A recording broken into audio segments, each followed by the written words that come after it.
close all of the tabs. Disturbances.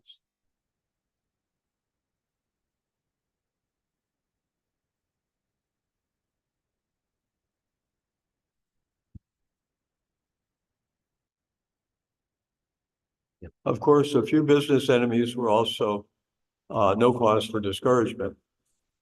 Intrigues and losses were always part of the game, and he was still well known in the pharmaceutical business throughout India. But it wasn't so much the give and take of business that disturbed him as his own doubts about whether this was the best way for him to serve his spiritual master. Business was good only if it could go side by side with his spiritual life. Lord Chaitanya had said that the chanting of Hare Krishna should be spread to every town and village, and Abai wanted to assist his spiritual master in fulfilling that prophecy, especially by contributing money and helping establish centers. His earnings should not go solely for his family. Ideally, family life and spiritual life should progress side by side. But the difficulty was Abai's wife. She was disturbed over the business losses and apathetic to the spiritual successes. She wanted to stay within the orbit of home and family, and despite Abai's suggestion, she refused to accept initiation from Srila Bhaktisiddhanta.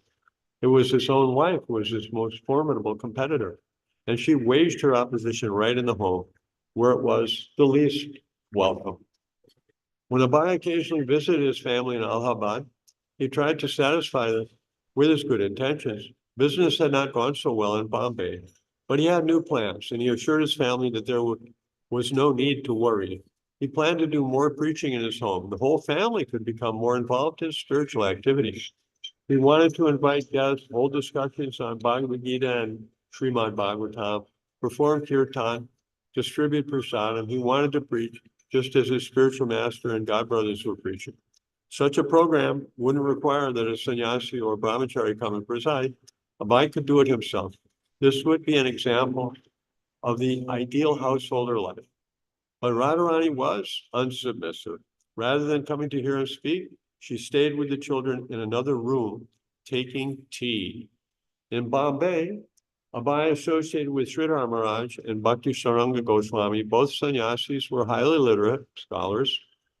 Sridhar Maharaj was respected for his erudition in Shastras, and Bhakti Saranga Goswami for his writing and preaching in English.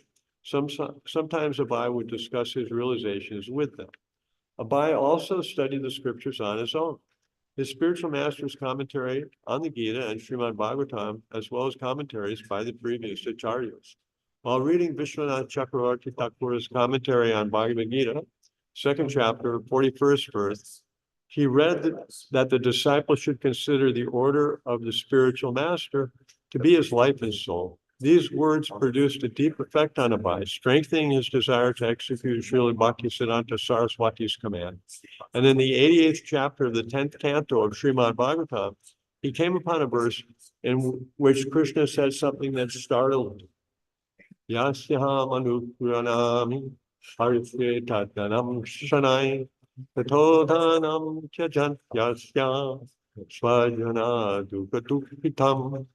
When I feel especially mercifully disposed towards someone, I gradually take away all his material possessions. His friends and relatives then reject this poverty-stricken and most wretched fellow. Abai shuddered as he read the verse. It seemed to speak directly to him. But what did it mean? Does it mean he thought that Krishna will take away all my money? Was that what was actually happening? Was that why his business plans were failing? He discussed the meaning of the verse with Sridhar Maharaj. Yes, Sridhar Maharaj confirmed this might very well be what was happening between Lord Krishna and Abai. Thank you. But you know, here because really the students of smaller room, I'm not Sarvabhauma. So I saw. Oh, that's okay. Hare Krishna, no problem. Thank you.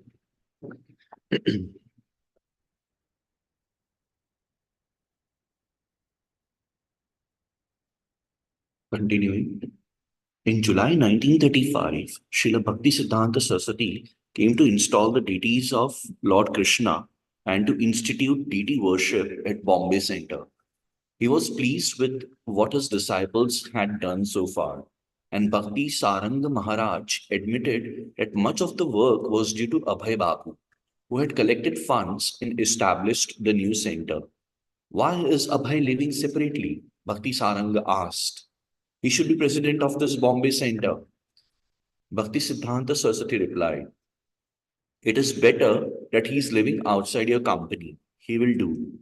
When the time comes, he will do everything himself. You don't have to recommend him. Abhay had not been present when this was spoken, but his godbrothers told him that Srila Bhakti Siddhanta had said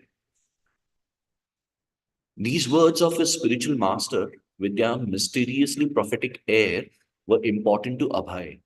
He treasured the words within himself and meditated upon their meaning. In November 1935, he was again with his spiritual master in Vrindavan. It was the Kartik season, the ideal time to visit Vrindavan. And Srila Bhakti Siddhanta was staying for a month with his disciples at peaceful Radha Kunda, the sacred lake where Radha and Krishna used to sport.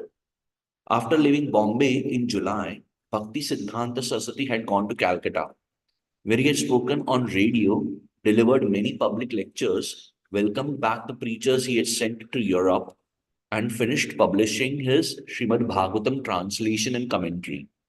Then in October, he had come to Radhakunda.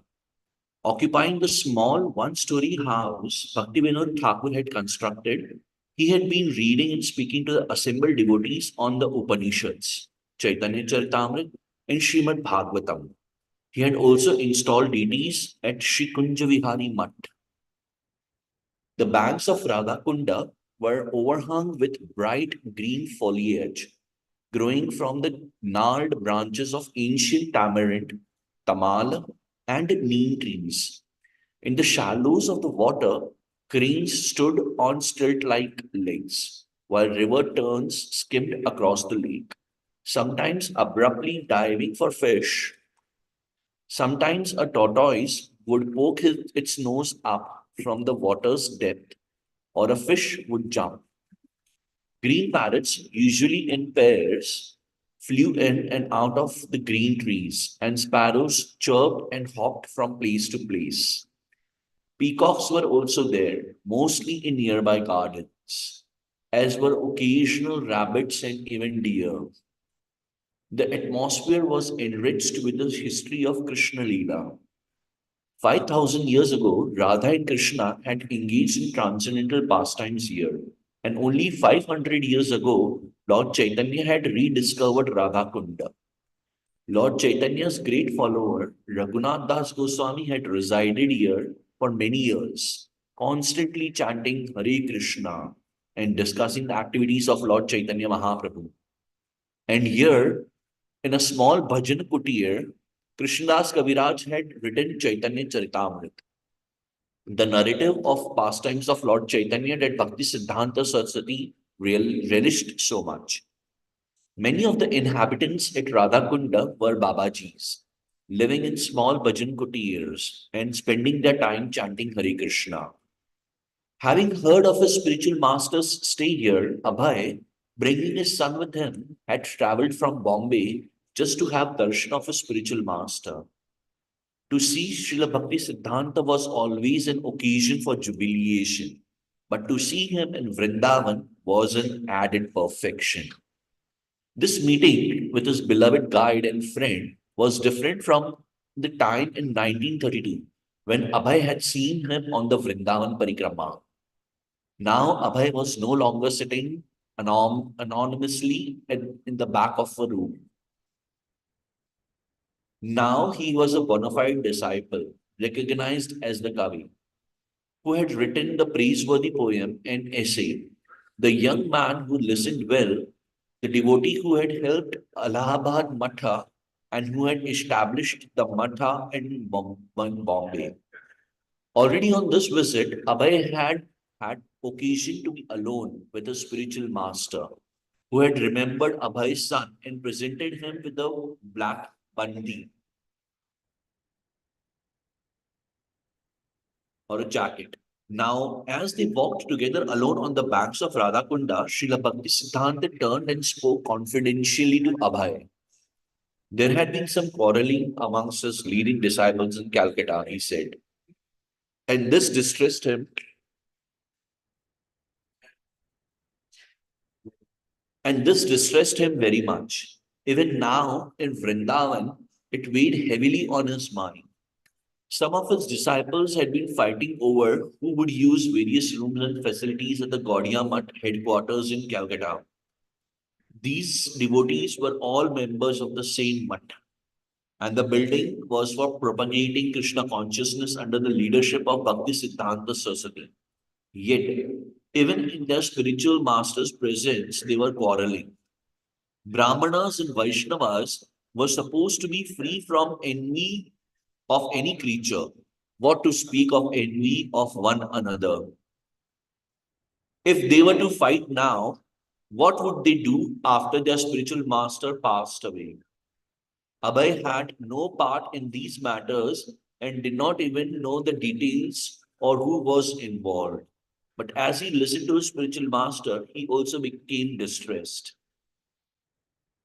Deeply concerned, Srila Bhakti Siddhanta said to Abhay, Agun Jwalve, there will be fire. One day there would be fire in Calcutta Gaudiya Mutt, and that fire of party interests would spread and destroy. Abhay heard, but did not know what to make out of it. Srila Bhakti Siddhanta had fought so long and boldly to establish that alone, that anyone of any birth could be elevated to become a Brahmana, a sannyasi, or a Vaishnava. But if his followers became contaminated by a little wealth and desire for prestige, thereby showing themselves to be still low class men, despite their training and purification, then his mission would be disrupted.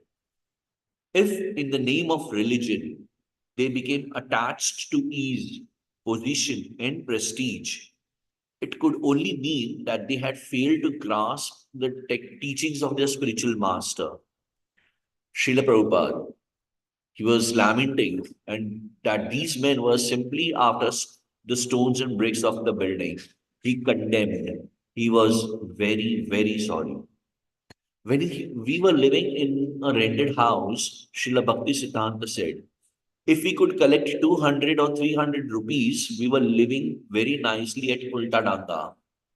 We were happier then. But since we have been given this marble palace in Bagh Bazaar, there is friction between our men. Who will occupy this room? Who will occupy that room? Who will be the proprietor of this room? Everyone is planning in different ways. It would be better to take the marble from the walls and secure money. If I could do this and print books, that would be better.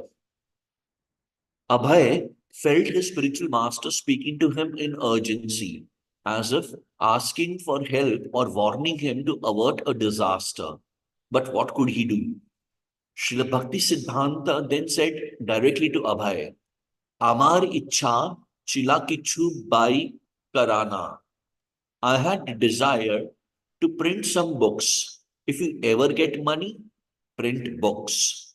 Standing by Radha Kunda and beholding his spiritual master, Abhay felt the words deeply enter his own life.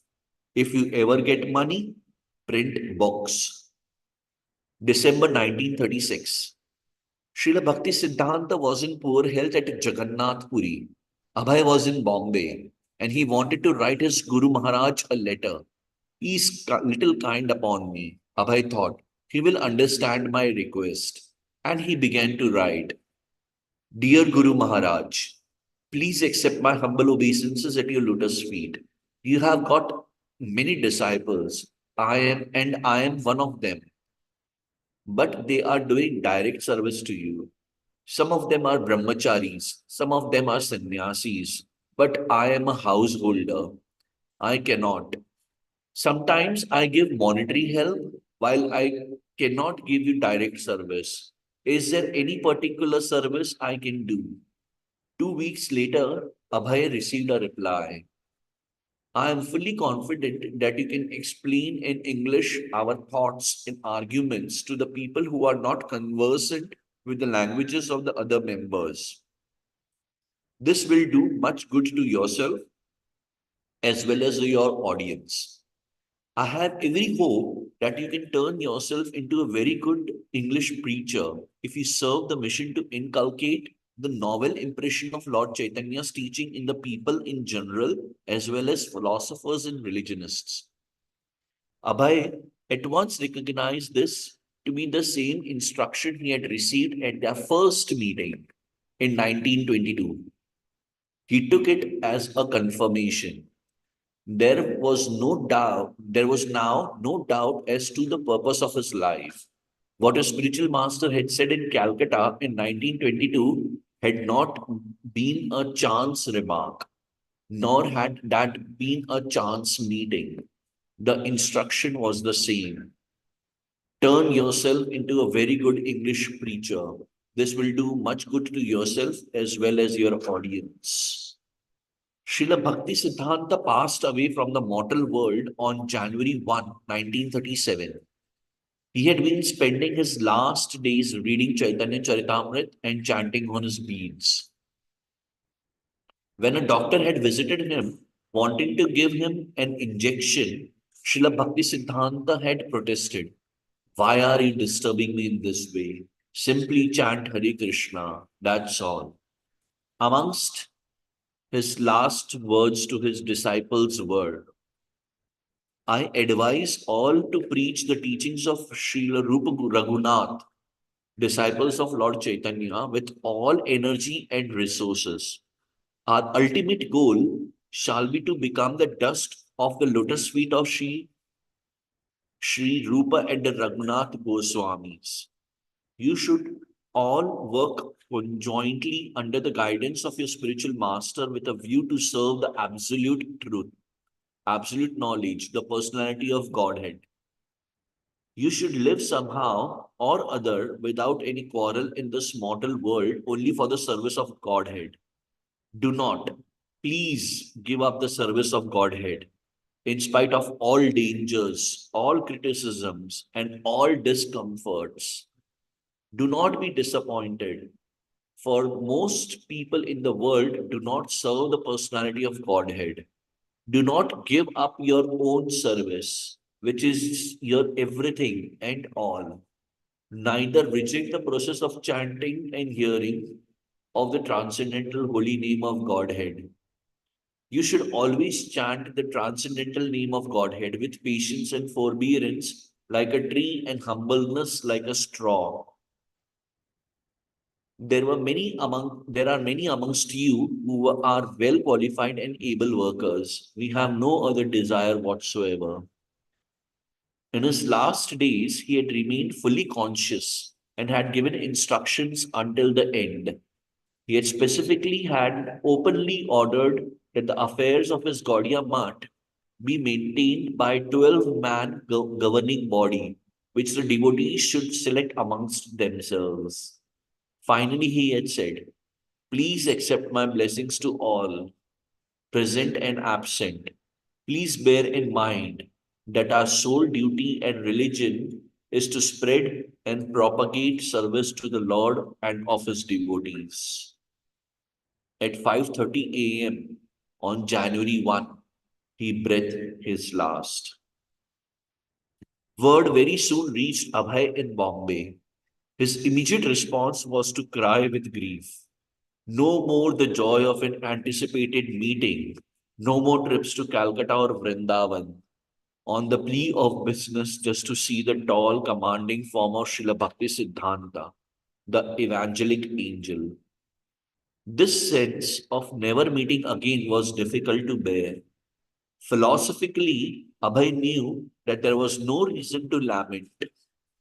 Bhakti Siddhanta Saraswati had come into the world to execute the mission of Lord Chaitanya, and now it was required that he leave this place and go to another, where he would again engage in the same activity. Yet, even armed with this philosophy, Abhay felt all alone. His two great well wishers were gone. his father, and now his spiritual master. But he felt grateful that he had received a special mercy, a final instruction, just 2 weeks before his spiritual master's departure. Abhay read his letter again and again. There would not be another. The intimate talks and meetings were now gone. But by this letter, especially, Abhay would live in the instructions of Bhakti Siddhanta Saraswati. The letter had come just in time. Now he knew for certain, no matter what anyone else said, how to please his spiritual master and stay linked with Krishna. Following his order, he would conquer the feeling of loss at the disappearance of his most affectionate well-wisher. Srila Bhakti Siddhanta Saraswati Thakur Goswami Maharaj, Srila Prabhupada ki jai. Chapter 5, The War. Under the circumstances since 1936 up to now, I was simply speculating whether I shall venture this difficult task, and that without any means and capacity. But as none have discouraged me, I have now taken courage to take up the work. Srila Prabhupada in Back to Godhead magazine. The fire in the matha broke out almost immediately. A senior disciple said there should be one acharya who would be the spiritual successor to Bhakti Siddhanta Saraswati and who would perform all initiations and settle all controversies. But Bhakti Siddhanta Saraswati had never said that. He had never called for one acharya. Rather, he had instructed the members of the Gaudiya Math to form a governing body of 12 men and carry on a concerted effort. But that instruction was abandoned, and the suggestion that there be one leader took hold. A single person instead of 12 should take charge, and now it has become a rush for who? Two parties contested. Ananta Vasudev, one of Srila Bhakti Siddhanta's leading preachers, was ambitious and he pressed his claim with a group of influential sannyasi supporters. Another man, Kunjavihari, shrewdly went after the properties. He had been a leading administrator under Srila Bhakti Siddhanta, and now he claimed ownership of the palatial temple in Calcutta as well as all the other properties and assets of India-wide Gaudiya Math. Although in his will, Srila Bhakti Siddhanta had expressed his desire that his disciples select a governing body to manage all properties and funds of the Gaudiya Math, Kunja Vihari contested the will's legitimacy. He and his supporters argued that since Srila Bhakti Siddhanta had received the properties on behalf of God, he was not their rightful owner and therefore could not determine their future ownership. Thus, he and the others disputed over the legal and theological aspects of the former Acharya's position. Shortly after Srila Bhakti Siddhanta's passing away, litigation had begun. Ananta Vasudev, supported by a majority of the members of the Gaudiya Math, had claimed that he, as the next Acharya, was the owner and director of the properties. But although Kunja Vihari had only a few supporters, he defied the majority by pressing his claim through lawyers in court. Kunja Vihari and his men had possessions of the Chaitanya Math and the temples in Mayapur. Vasudev's party captured other buildings. Quarreling and fist fights broke out. The preaching of Gaudiya Math stopped. Abhay's inability to take part in the activities of the Gaudiya Math was suddenly in his favor. He had always been more a visitor than a member at the Math, and at least externally more than Grahastha businessman than a missionary worker. This automatically put him at a distance from the fray. Of course, he was associated with the Mathas in Bombay and Allahabad, but he had no managerial position, no claims to ownership, and no role in the litigation. nor did he desire to take sides in the struggle for power. Like many of the other disciples, he was mortified to see that his spiritual master's instructions for cooperation had been disregarded and his mission thrown into a legal dispute. Abhay knew that Srila Bhakti Siddhanta had wanted the leaders to work cooperatively, and so he could not sympathize with the warring factions. Both parties were an insult to Bhakti Siddhanta, Srila Bhakti Siddhanta Saraswati, but he wanted to preach.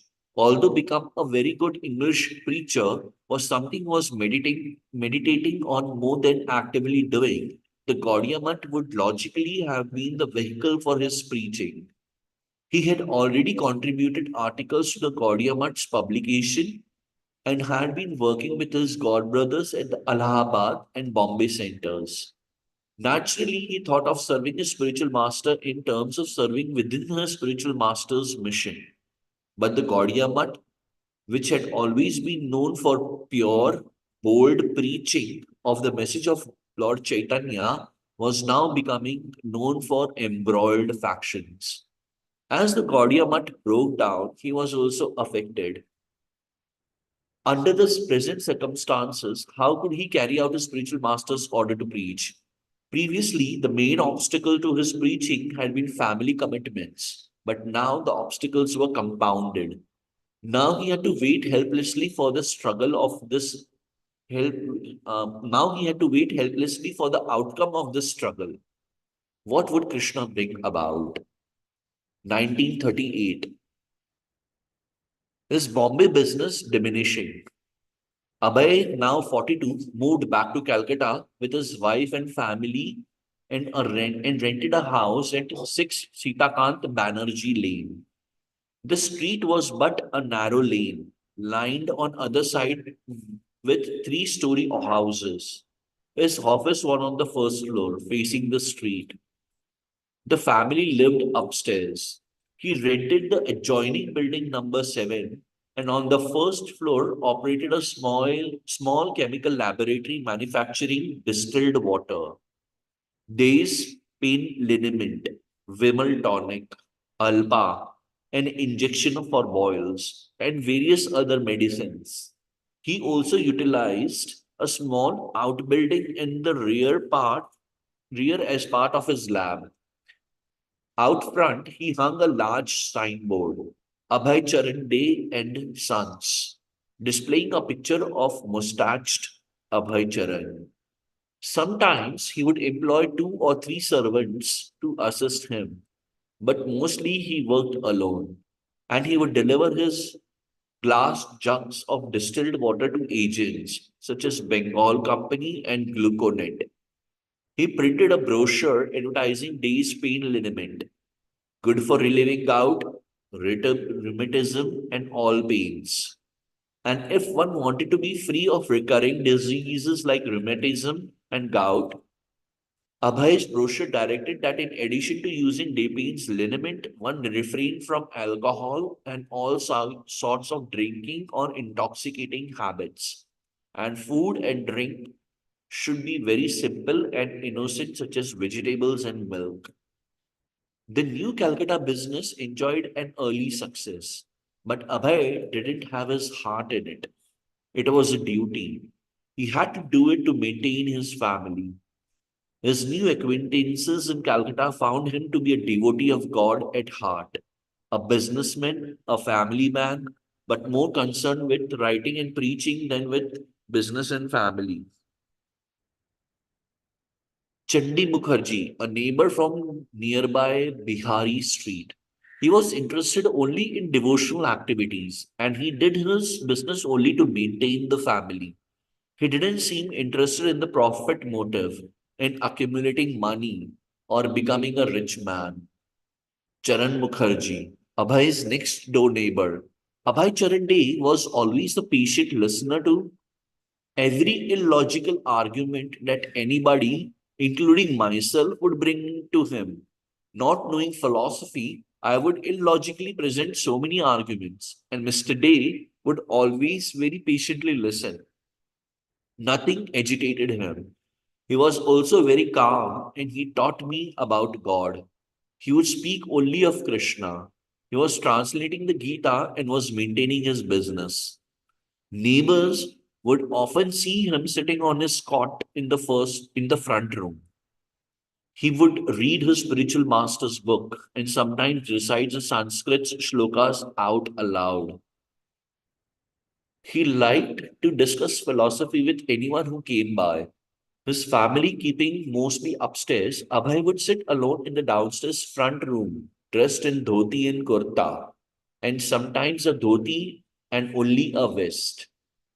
Often he would be at his writing, while outside the door his children played with the children of the Ganguly family who lived in the rear apartment of the same building. The neighbors lived openly in the kind of joint neighborhood family, and Abhay talked freely with the other neighbors, but of Vaishnava philosophy and only rarely of business. Mr. Ganguly found Abhay's speech scholastic and always very philosophical. Abhay was absorbed in the philosophy of Krishna consciousness, and even in brief conversation, he would refer to Lord Krishna and to Bhagavad Gita's description of Lord Krishna as the basis of both the material and spiritual worlds. While working in his laboratory or receiving a delivery of empty bottles from Muslim bottle merchant or going out to sell his medicine, he would be talking or thinking about God. In those days, for a person in Calcutta to be interested in God consciousness was not so unusual. Abhay found even a man like Abdullah, the Muslim bottle merchant, to be very religious. One day, Abhay asked Abdullah, who had once been very poor but had become rich by his business. Now you have got money, so how are you going to use your money? The bottle merchant replied, my dear sir, I have an intention to construct a mosque. Meanwhile, the war of the Gaudiya Math raged on. Both factions were ill motivated and both deviated from the instructions of their spiritual master. The very act of trying to determine ownership of the properties through legal action meant that the God brothers were obeying the express desire of their spiritual master as stated in his will. The litigation continued year after year, but the legal wrangling could not bring them together or purify them. One court ruled in favor of Ananta Vasudev, but then a higher court awarded two-thirds of the Matha's property to Kunjavihari and one-third to Vasudev. Still, although Vasudev had fewer properties, he inspired more followers. He seemed to them more intent on reviving the preaching of the Gaudiya Math. But when Vasudev subsequently fell down from the principles of sannyas by going off with a woman, the groups broke further to pieces. Most of the sannyasis continued to maintain their principles, but many now left the jurisdiction of the two contending factions in disgust. Individuals formed their own ashrams, Gaudiya Mission, Chaitanya Gaudiya Math, and others. The unified entity of Gaudiya Math was an all India mission consisting of many temples, several presses, and hundreds of devotees working cooperatively under one leadership, ceased to exist. God brothers continued to uphold the teachings of Lord Chaitanya Mahaprabhu as they had received them from Srila Bhakti Siddhanta Saraswati. But because they were meant to work together, they lacked their formal united potency. Illusions of proprietorship and prestige had superseded the spiritual master's order, and Srila Bhakti Siddhanta's cause, a worldwide movement for propagating Lord Chaitanya's teachings, collapsed. Wherever Abhay went, wherever Abhay went, he seemed to attract the company of his god brothers. Some followers of Sridhar Maharaj, the name Sridhar, the same Sridhar with whom he had worked in Bombay, and whom he had always regarded as a good devotee and scholar, met Abhay at his place on Banerjee Lane and told this news to Sridhar Maharaj, who was then living at his own ashram in Mayapur. Sridhar Maharaj had disaffiliated himself from the factions of the Gaudiya Mutt, but as a sannyasi, he was still preaching and was interested in publishing Vaishnava literature. He had wanted to maintain an ashram in Calcutta. So for 20 rupees a month, he rented from Abhay the 4 rooms of on the ground floor of number 7 above Abhay's chemical laboratory. Now, whenever they came to Calcutta, Sridhar Maharaj, Puri Maharaj, and Bhakti Saranga Maharaj based themselves there, staying in small separate rooms. It became a regular ashram for sannyasis and brahmacharis, and Sridhar Maharaj put a sign out front, Devanand Saraswati Mutt. Sridhar Maharaj's establishment of a mutt in Mayapur with a branch in Calcutta was his response to the Gaudiya Mutt split. Like other sannyasis, he had been initiating disciples and preaching and not waiting for the outcome of the litigation with its continued appeals and counterclaims. Abhay was glad to encourage Sridhar Maharaj and the others who joined him at his little ashram. Here, Abhay and Sridhar Maharaj and his followers could remain aloof from the warring factions and together pursue their plans for spreading Krishna consciousness. The sannyasis cooked in their separate kitchen, performed their puja, and held morning and evening kirtans and lectures. Abhay remained with his family, taking his own meals and performing his own puja, but he often went to discuss Srimad Bhagavatam with Sridhar Maharaj. From his roof, Abhay could see the towering steeple of his spiritual master's building, the Gaudiya Mutt of Bagh Bazar, its ownership now contested by bitter factions. Abhay would often accompany Sridhar Maharaj and his assistants at preaching programs where he would play the mridanga. And when Sridhar Maharaj fell ill, Abhay led the other devotees on preaching engagements, performing kirtan, playing mridanga, and giving lectures on the Bhagavatam. Sridhar Maharaj, we did not see Abhay as working very hard for making money, nor did he seem very rich or to have a lot of liquid funds. He was attracted more to the spiritual side of affairs than to his family affairs. He never discussed business prospects with me, whether the business was up or down, or whether he was planning to do this or that. Monetarily, he did not have sufficient funds for giving any to the mission. Abhay began to think seriously about writing Vaishnava literature. His spiritual master had seemed very pleased and had told the editor of the Harmonist, whatever he writes, publish it. Business profits, if he could somehow expand them, could go for the printing books in English, as his spiritual master had said. If you ever get money, print books. Certainly, the Gaudiya Mutt was not going to do it. Kunj Vihari had sold Bhakti Siddhanta's printing presses to offset his legal expenses. No, Abhay would have to continue on his own, maintaining his business and simultaneously trying to write and publish. And that was also the prescription of Srila Bhakti Siddhanta. It is better that he is living outside your company. When the time comes, he will do everything himself. It was in 1939 that Abhay wrote Introduction to Gita Upanishad. It was a short piece, but it signaled his intention to take on the task of one day translating Bhagavad Gita into English with commentary. Of course, there were already many commentaries in English, but most of them had been written by impersonalists or others who had not delivered the original spirit of the Gita. The spirit of Arjun on the battlefield of Kurukshetra hearing Bhagavad Gita directly from Lord Krishna.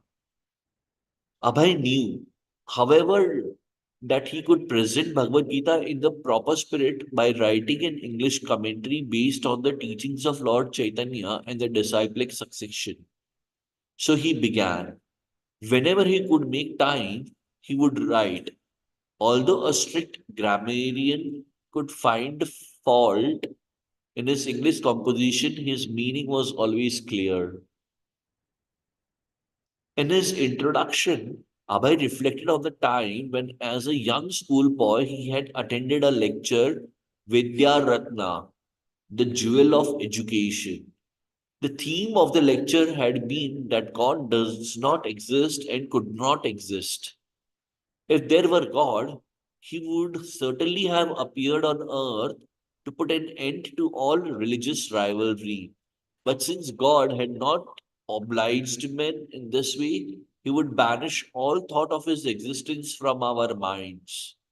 The audience, Abhay explained, consisting only of so many young boys, did not delve deeply into the subject matter of the lecture. Yet the majority, impressed by the arguments, carried away lofty ideas of godlessness and thus became agnostics at home. Abhay had not been satisfied with the agnostic conclusion. Because I had been trained by my father, uh, quote, because I had been trained by my father to be engaged in the worship of Shri Shri Radha Govinda. But as a result of the Vidyaratna lecture, I was experiencing some mental conflict between agnosticism and existence of God. Unquote. Later, having heard from a spiritual master, Srila Bhakti Siddhanta, Abhay understood that the personality of Godhead exists in every sphere of activity. Quote, but we do not have the eyes to see him, unquote. Abhay wrote, even if the Lord personally manifests himself on earth, the quarreling mundaners will not stop fighting and look upon Godhead or his representative due to ignorance. This is the birthright of the individual soul by the grace of God. Unquote.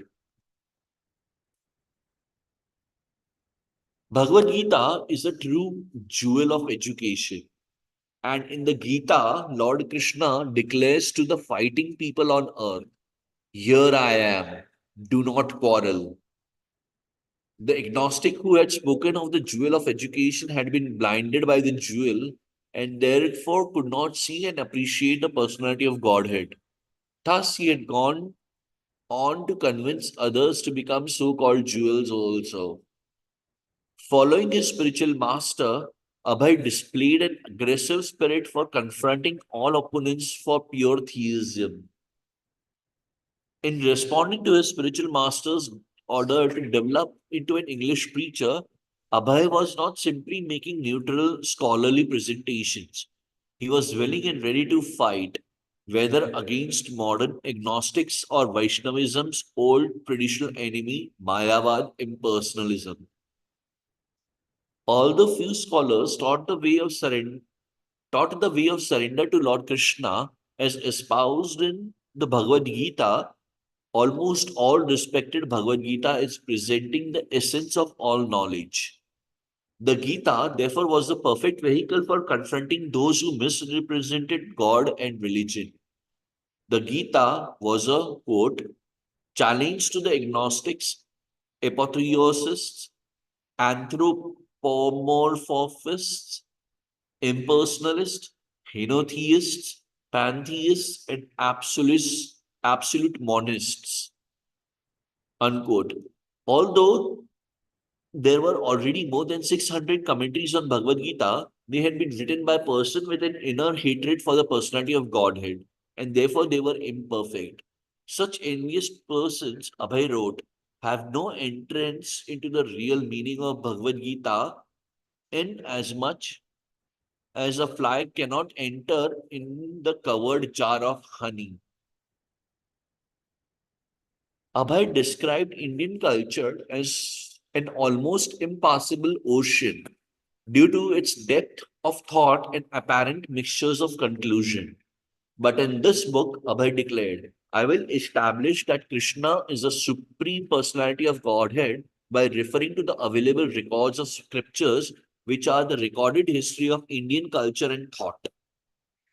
The sannyasis at 7 Banerjee Lane were impressed by the scope of Abhay's thoughts and intention. As it was customary to award a title to an especially worthy Vaishnava according to his qualities, Bhakti Saranga Goswami wanted to confer upon Abhay the title Bhakti Siddhanta. Sridhar Maharaj, however, thought it was inappropriate to give Abhay the same title as their spiritual master, and he asked that Abhay's title be changed to Bhakti Vedanta. Bhakti means devotion, and Vedanta meaning the end of knowledge. Abhay was grateful. The title combined the devotion of religion with the scholarship of the most rigorous philosophy as passed down by the scholarly followers of Lord Chaitanya.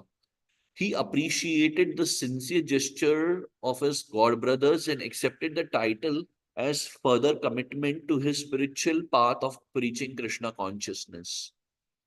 Abhay continued regularly associating with Sridhar Maharaj and discussing with him Srimad Bhagavatam. Abhay encouraged him to preach widely. Although Sridhar Maharaj was admittedly more the scholar and rather shy about going out in preaching. On several occasions, Abhay tried to convince Sridhar Maharaj to go with him and charge Gandhi and Nehru as to why they weren't following the principles of the Bhagavad Gita. Another fruit of the spiritual association 7 Banerjee Lane was a book called Prapanna Jivanamrit, compiled by Sridhar Goswami Maharaj. A collection of verses from various Vaishnava scriptures, including excerpts from the works of Rupa Goswami. It was divided into 6 chapters according to 6 divisions of surrender. Abhay, along with the sannyasis of Devananda Saraswati Mutt, financed the publication. Thus, it was published as a joint effort by friends. September 3, 1939. Lord Linlithgow, Viceroy of India, announced that India was at war with Germany. Thus, England swept India into the war without consulting any Indians. Although independence minded India certainly resented such a show of foreign control, there were mixed feelings about the war. India wanted independence, yet she sympathized with the Allied cause against fascism in the West and feared an invasion by Imperial Japan in the East. Since you dislike the British so violently, one author asked a typical New Delhi student of the day, would you want Japan to invade and conquer India? Student, no. But we Indians pray that God may give the British enough strength to stand up under the blows they deserve. Although at the outbreak of the war, India had only 175,000 men in her armed forces, the British managed to increase the number of Indian soldiers to 2 million. There was no draft, but the British sent recruiting agents all over India, especially in the Punjab, where military service seemed an attractive offer to the local poor. The Punjabis proved good fighters, whereas Bengalis enlisted as officers, doctors, contractors, and clerks. Indian soldiers were dispatched to battlefields in Egypt, Iraq, Syria, Persia, Malaya, Burma, and Assam.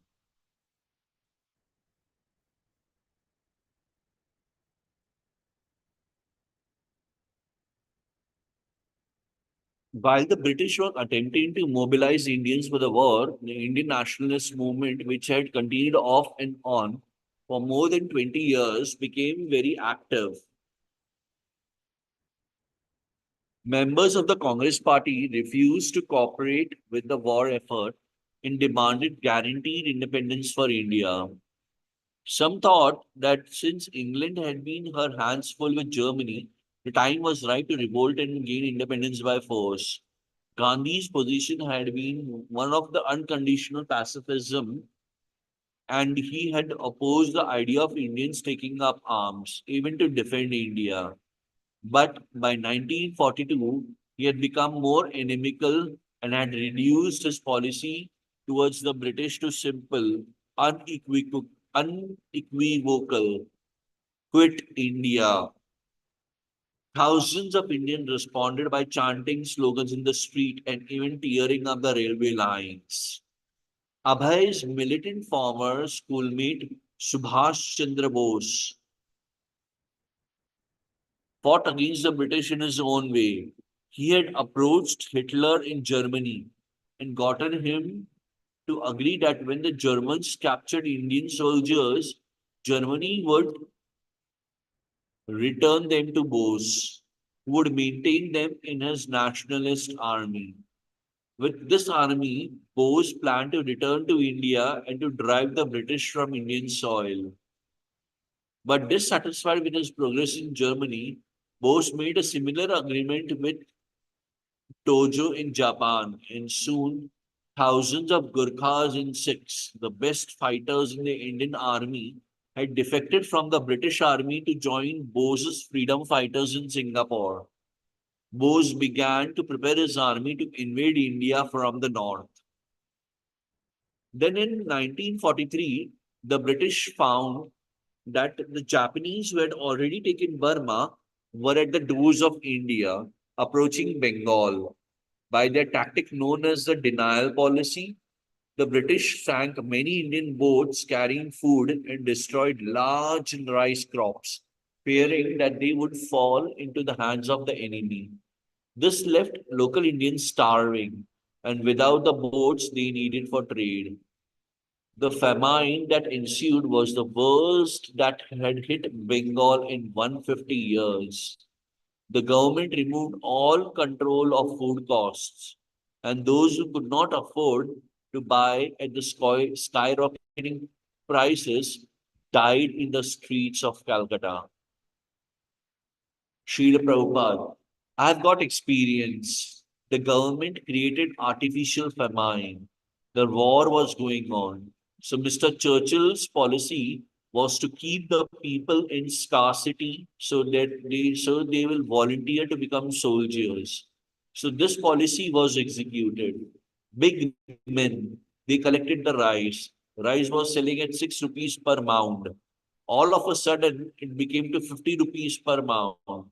I was in the grocer's shop purchasing, and all of a sudden the grocer said, no, no, I'm not going to sell anymore. At that moment, the price was 6 rupees per mound.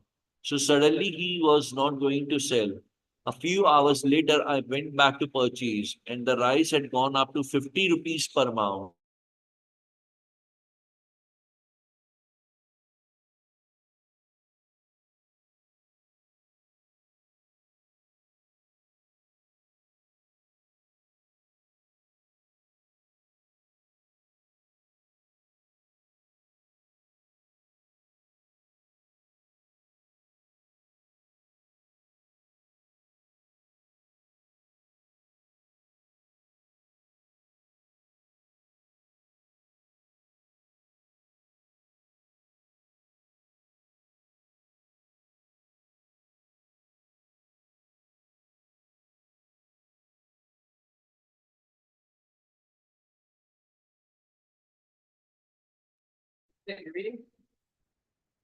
Prabhupada Lilamrti.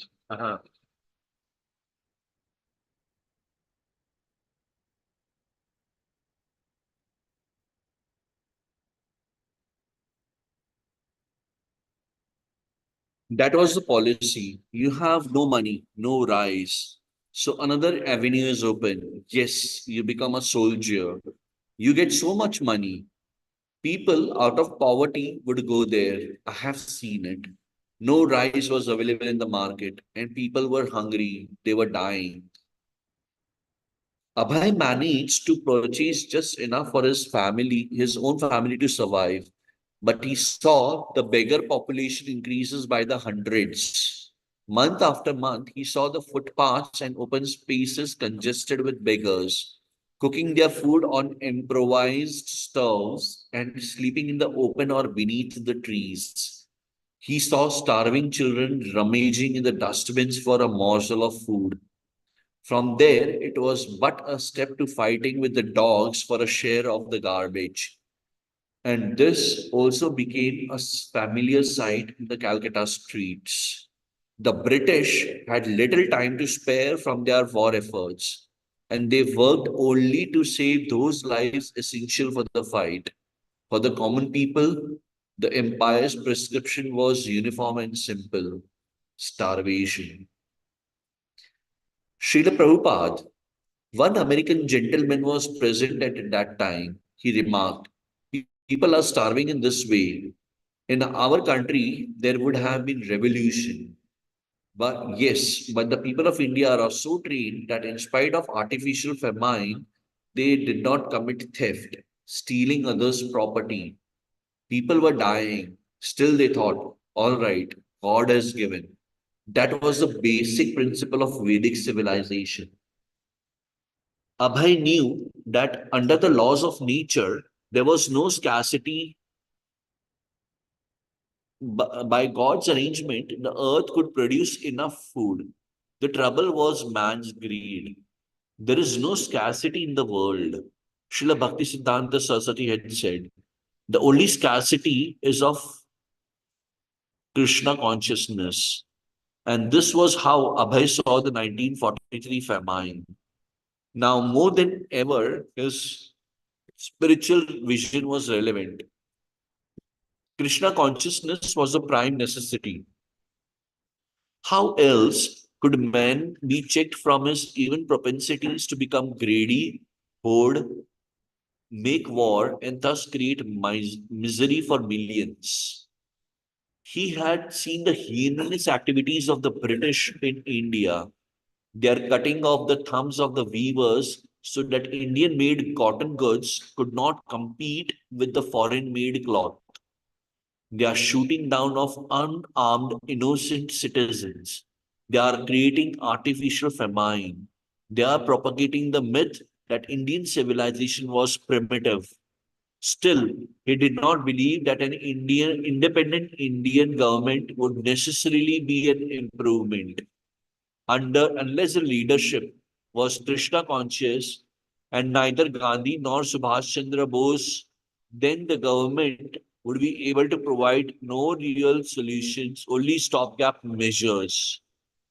Without obedience to the laws of God, as expressed by the scriptures and sages, the governments would only increase the human suffering.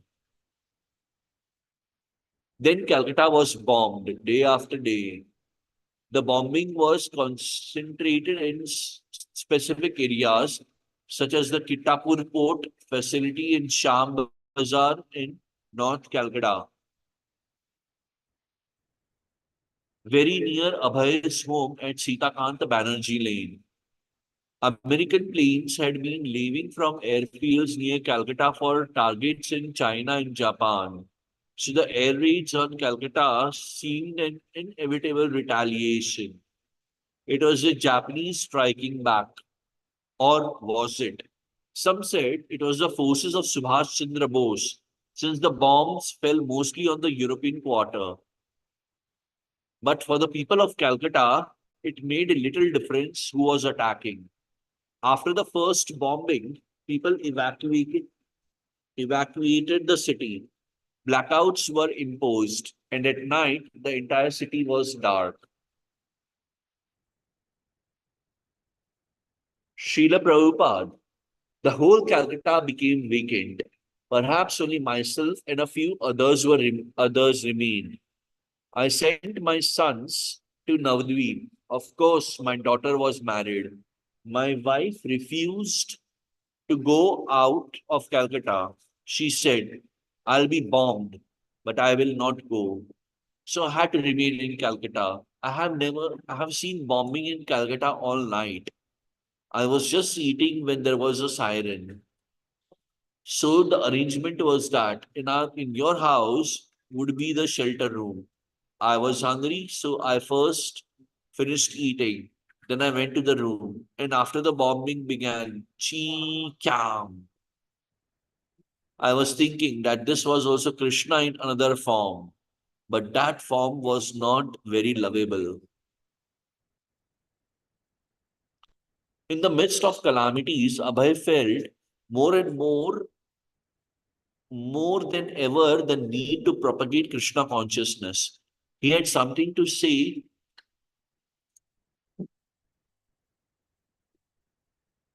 He had something to say to the war-weary citizens of the world, and he longed for more effective forum, a publication of some kind, a way to present world crises through the eyes of scripture in the same bold style as had his spiritual master.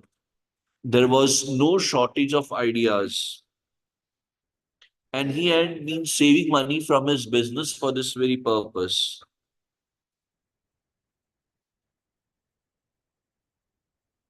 Yet, how could he dare produce such a journal when even learned sannyasis, senior disciples of Srila Bhakti Siddhanta, were not? He never considered himself a great scholar among his god brothers, although they called him Kavi and now Bhakti Vedanta. As a Grihastha, he wasn't expected to take the lead or publish his own journal. But times had changed. The English journal, The Harmonist, had not been published since before Srila Bhakti Siddhanta's passing away. Now almost a decade had passed, and the Gaudiya Mutt had been too busy fighting in court to consider preaching.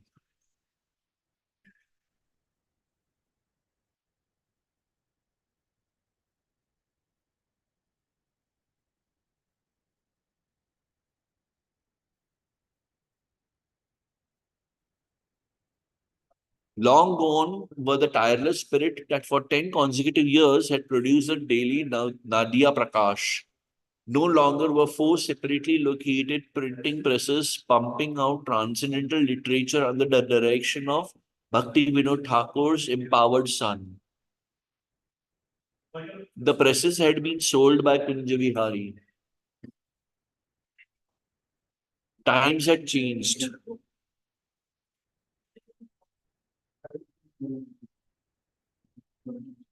No, no. Times had changed. The Gaudiya Mutt was only fighting, while the non-devotees were killing each other in the world war.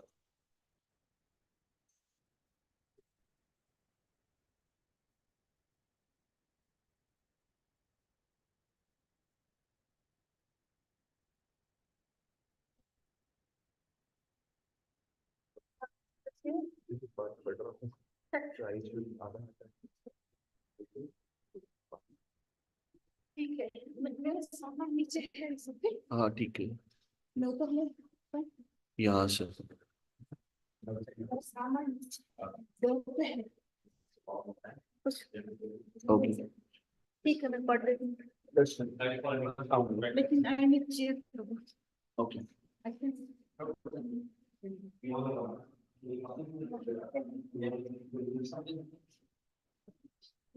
कुछ मैं बैठ जाऊँ ना मुझे दो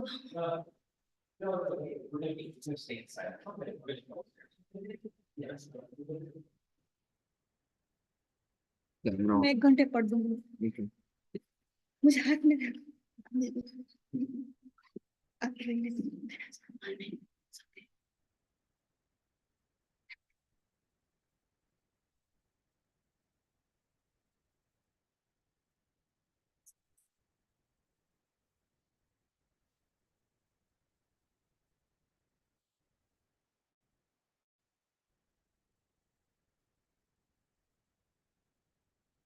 Okay.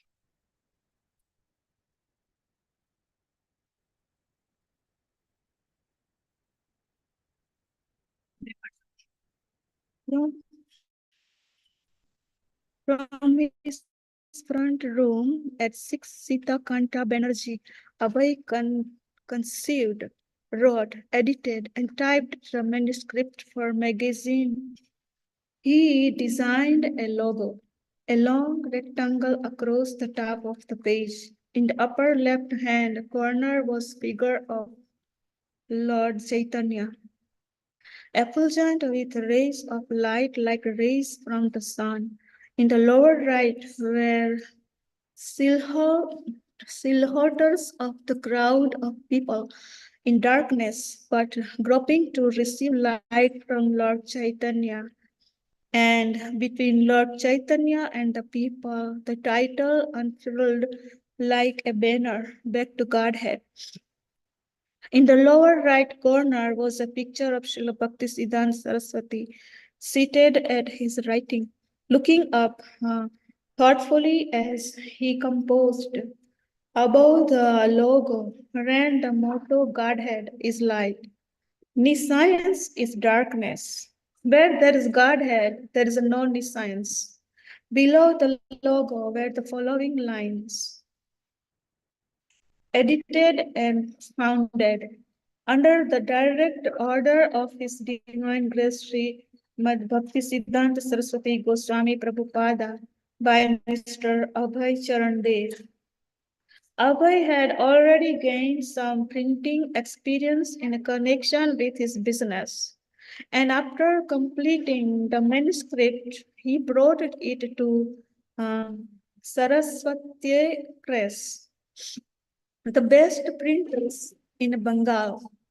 He also hired an agent, Calcutta's prestigious booksellers, Thakers, Spink and Company, who would take responsibility for distributing the journal to bookstores and libraries, including outlets in several foreign countries. But when he went to buy paper, he met with government restrictions because of the war and subsequent paper shortage. They wanted to essay what he had written in terms of national needs. During this time of world crisis, an ordinary citizen's religious newspaper was hardly top priority. Abhay's request for paper was perfectly denied, but he persisted. He appealed that using paper to print the teachings of the personality of Godhead was not a waste and not untimely in the present troubled atmosphere. Finally, he obtained permission to print his first edition to Back to Godhead, a 44-page publication. Abhay Charan greeted his readers by defining his motto: Godhead is light, nescience is darkness. When man forgets that he is the son of Godhead and identifies himself with the body, then he is in ignorance. He is like a man who is very concerned with the automobile's mechanism, yet with no acknowledge of the driver. The defect of the present day civilization is just like that. This is actually the civilization of nescience or illusion, and therefore civilization has been turned into militarization.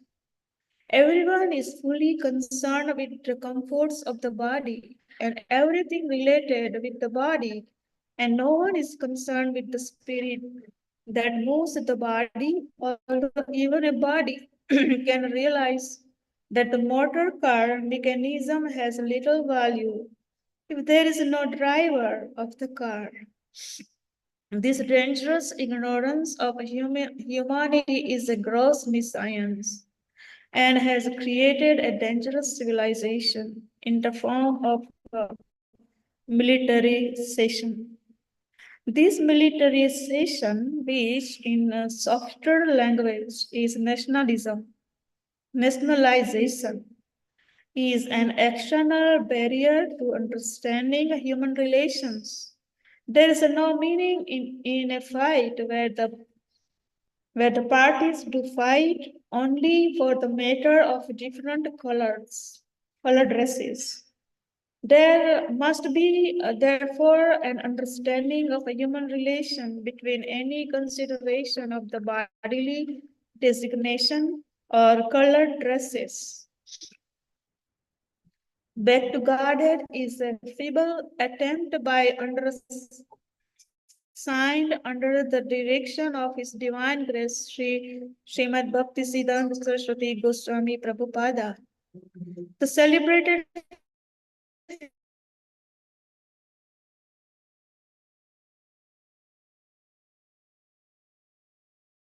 central relation of the Supreme Personality of Godhead. That there is a great and urgent need of a literature like this is keenly felt by the leaders of all countries, and following statements will help much in the procedure. It was in 1944, and Abhay specifically addressed the crisis of the world war. The world's political leaders were expressing their disgust at their people's suffering and scarcity. After 4 years of fighting, costing millions of human lives, and a second world war within 20 years,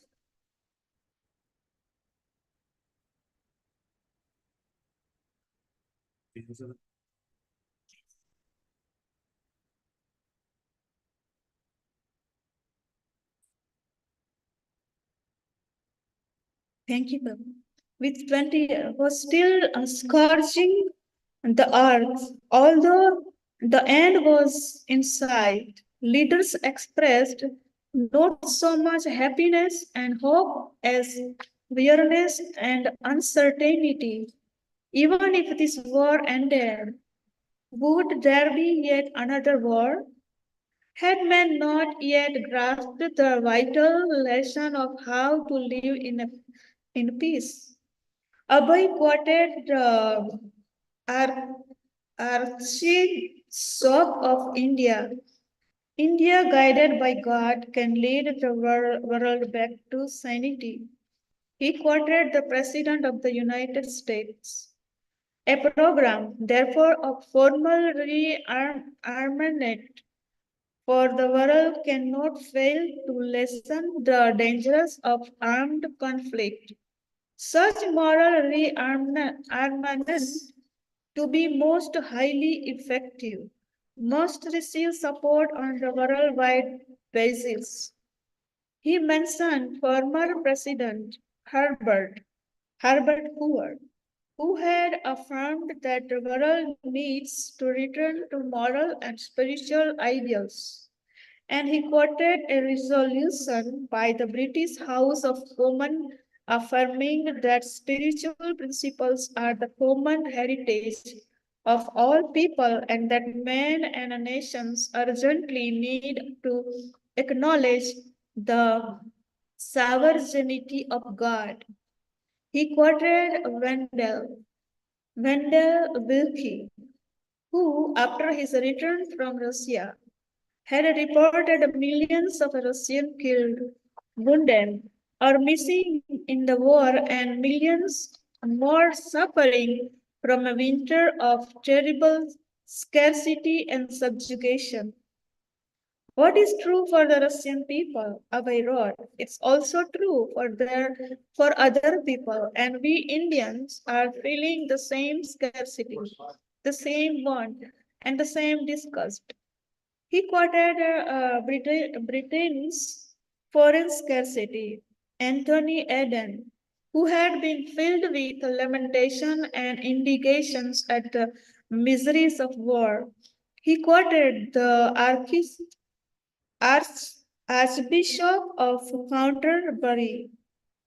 In every quarter of earth, men long to be delivered from the curse of war and to find in a world which has regained its peace, respite from the harshness, and bitterness of the world they have known till now.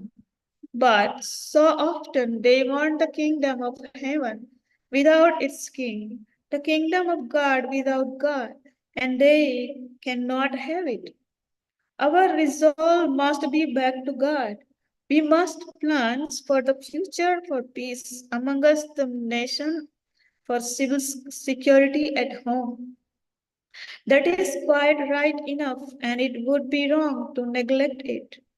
But all our plans will come to shipwreck on the rock of human selfishness unless we turn to God, back to God.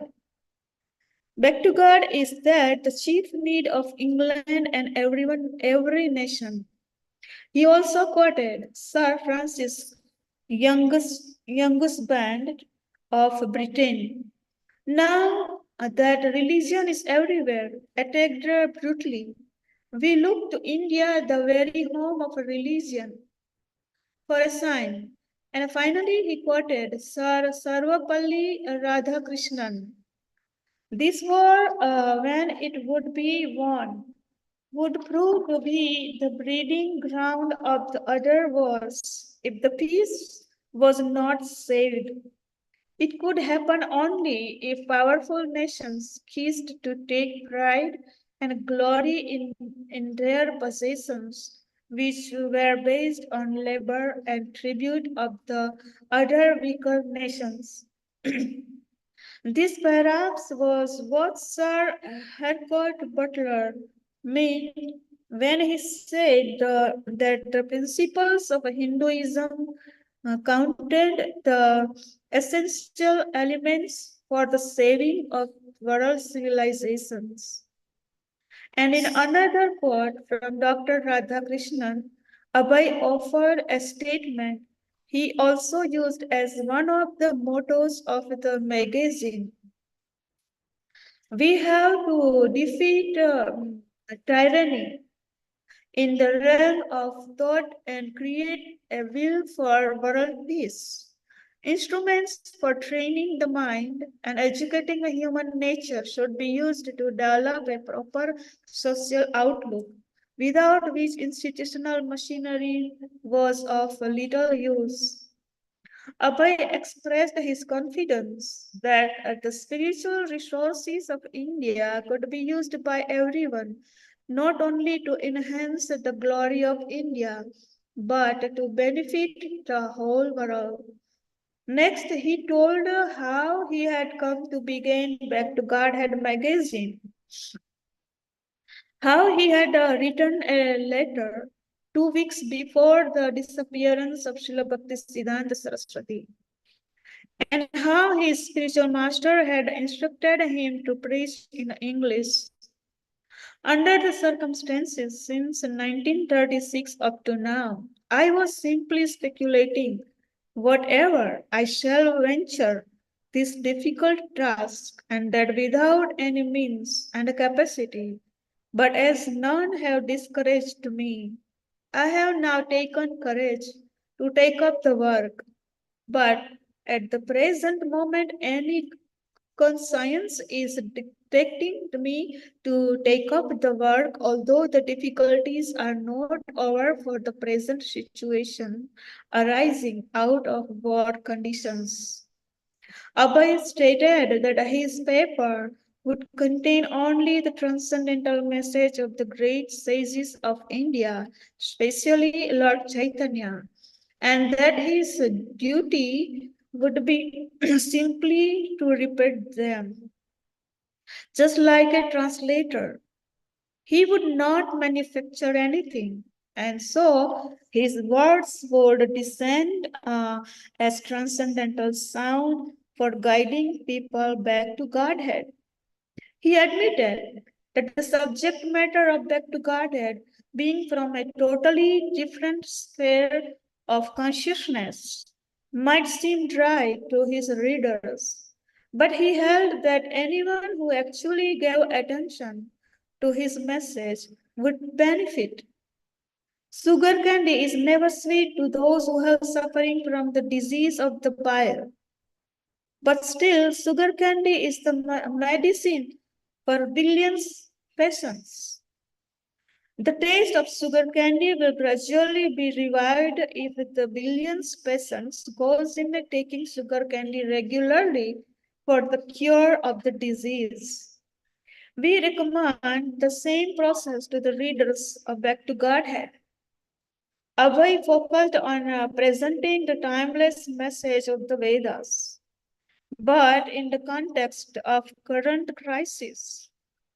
In his essay, Godhead and His Potentialities, he presented Vedic evidence and logical arguments to explain the transcendental nature of Godhead and the individual souls, both being deathless, blissful, and full of knowledge.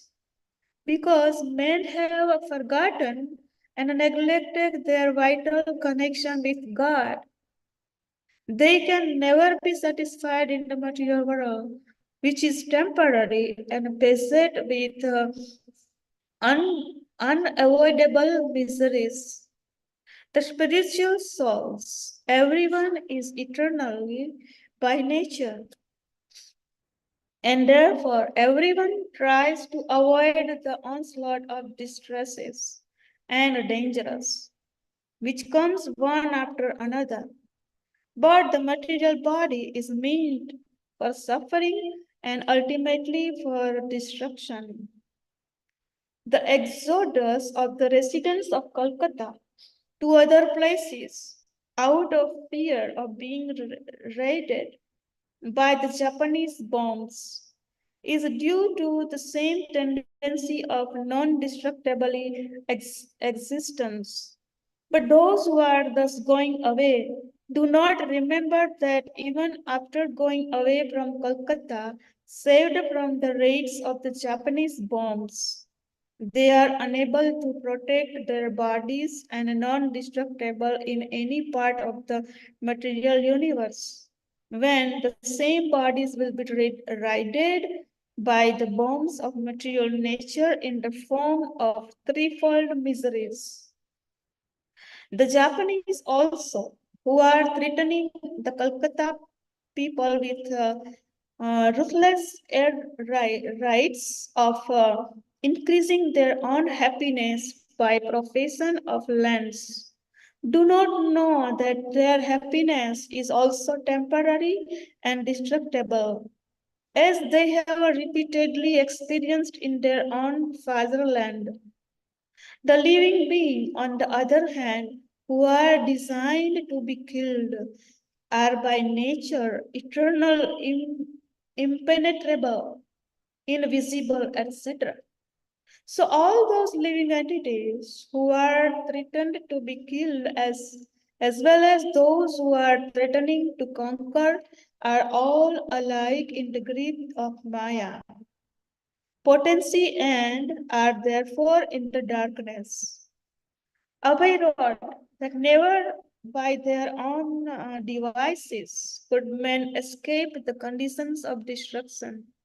So many world leaders were seeking relief from the war, but all were useless because their attempts for peace were within the material conceptions of life.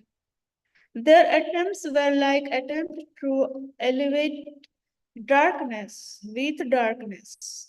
But darkness can be removed only by light.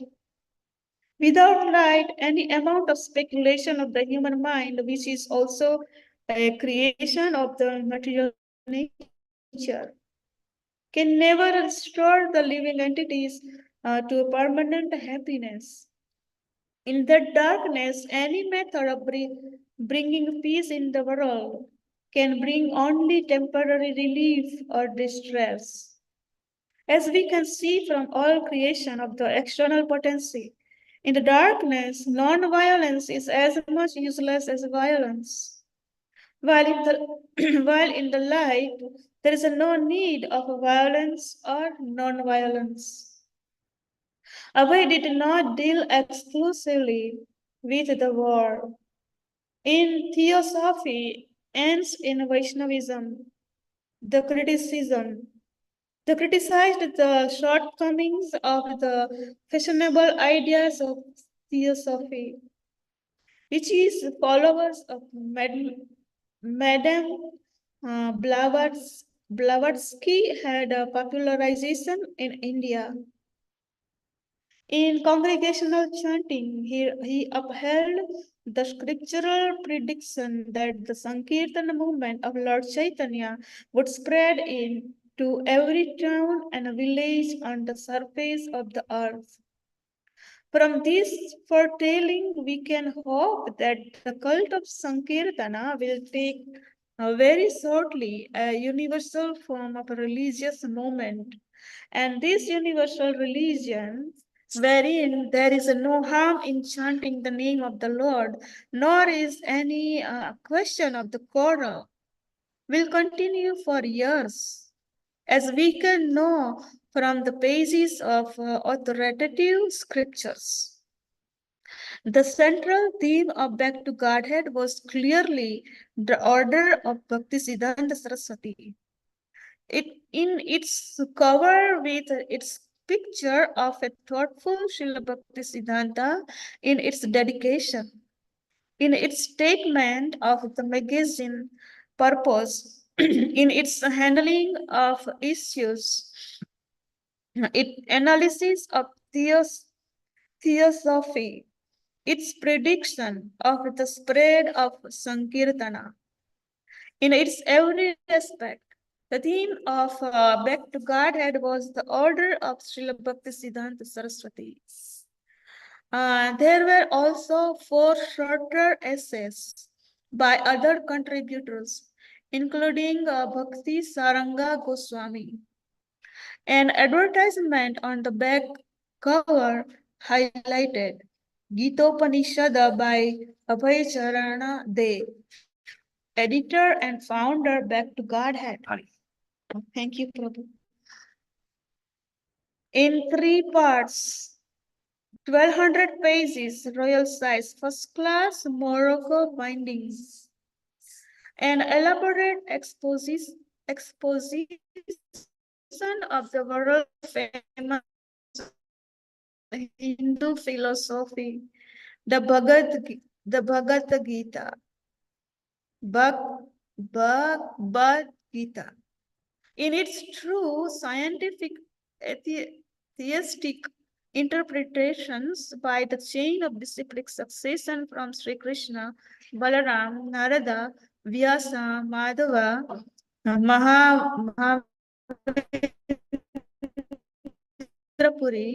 Ishwara, Das, Narottam, Viswanath, Baladeva, Jagannath, Thakur Bhakti Vinoda, Gaur Kishora, Thakur Siddhanta Saraswati, down to the author with numerous illustrations in colors and plain from many authentic scriptures.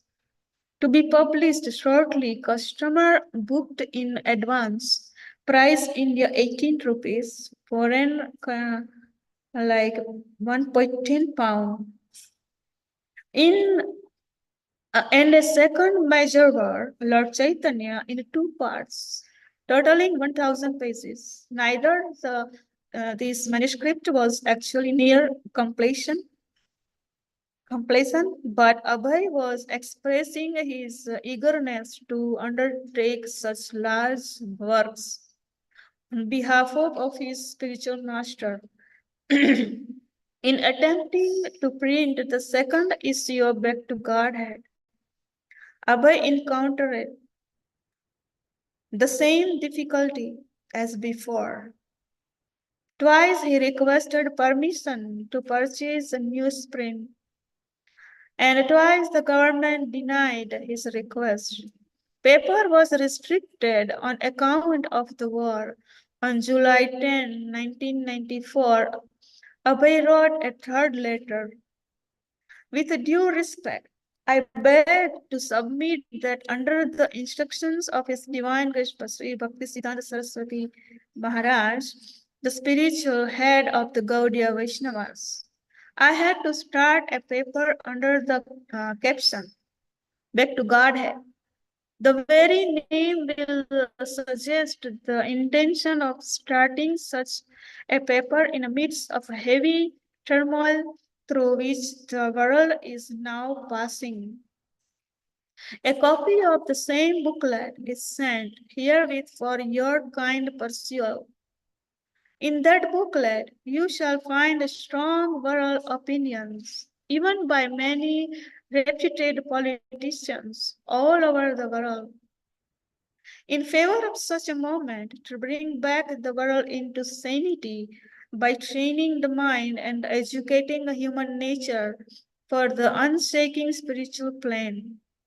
Considered to be the supreme need of humankind. I hope you will kindly go through the paper by making some time, and I may draw your attention specially to the introductory portion. Abhay also remarked that the editorial board of Back to Godhead felt that there was not much scarcity of paper as a scarcity of education. Taking the opportunity to preach, Abhay explained that although the ultimate supplier was the personality of Godhead, godless men considered themselves the proprietor of all things. Catastrophe that is now in vogue in the present war of supremacy is guided by this false sense of proprietorship, and therefore there is need of making propaganda among all human beings in order to bring them back to the sense of the ultimate proprietorship of Godhead. Abhay considered that there might indeed be a paper shortage in India. But in ancient time, he wrote enlightened Indians had regularly sacrificed tons of valuable ghee and grain in the fire during religious sacrifices. And in those times, there had not been any scarcity. People now, however, having abundant all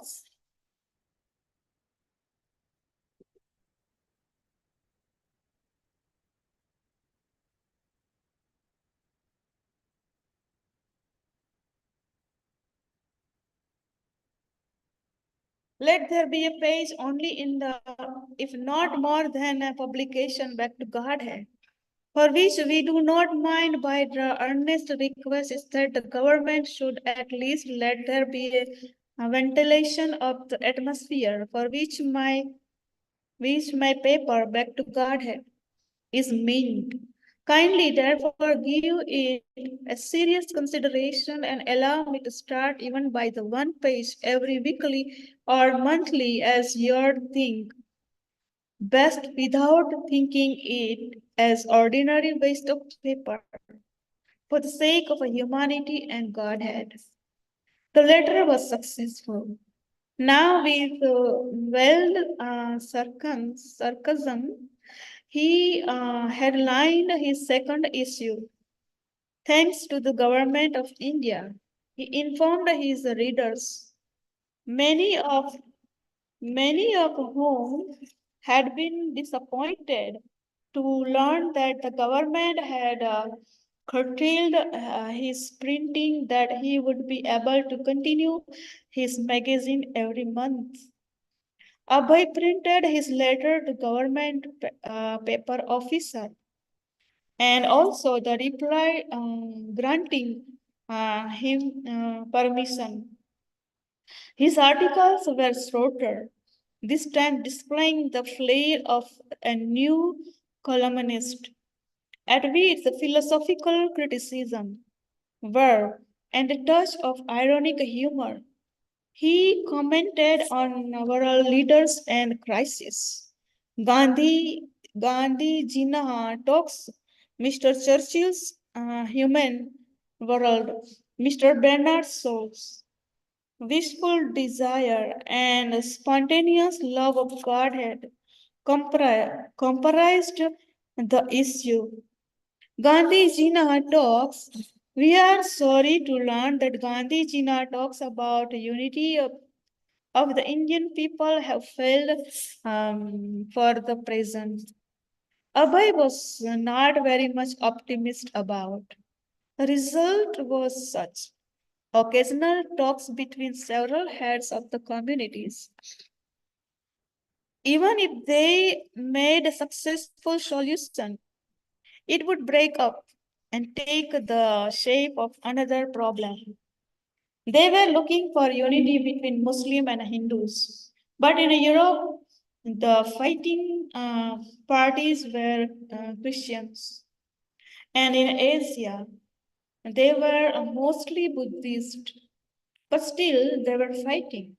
So fighting will go on between Hindu and Mohammedan, between Hindu and Hindus, or between Muhammad and Mohammedan, between Christians and Christians, and between Buddhist and Buddhist, till the day of annihilation, as long as there was the contaminated self-interest of sense gratification. There would be fighting between brother and brother, father and so on, nation and nation. Real unity would stand only on the plane of transcendental service to the Supreme. Mahatma Gandhi, Abhay wrote, is far above ordinary human being, and we have all respects for him. But Abhay advised Gandhi to give up his activities on the material plane and raise to the transcendental plane of the spirit. Then there would be talks about the unity of all people. Abhay cited Bhagavad Gita's definition of a Mahatma, one who concentrates his attention on the service of the Supreme Personality of Godhead, Sri Krishna. He requested Mahatma Gandhi to adhere to the teaching of Bhagavad Gita and preach its message of surrender to the Supreme Personality of Godhead, Sri Krishna. In this way, Mahatma Gandhi thought his influential position in the world could bring about universal relief simply by preaching the message of Bhagavad Gita.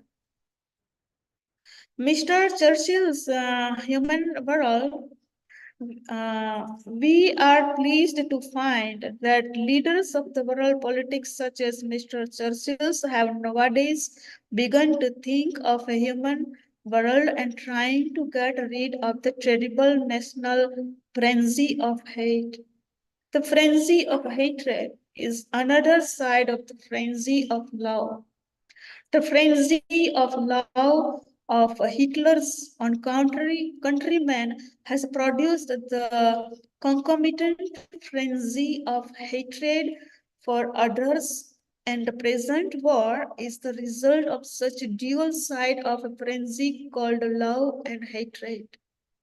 So when we wish to get rid of the frenzy of hate, we must be prepared to get rid of the frenzy of so-called love.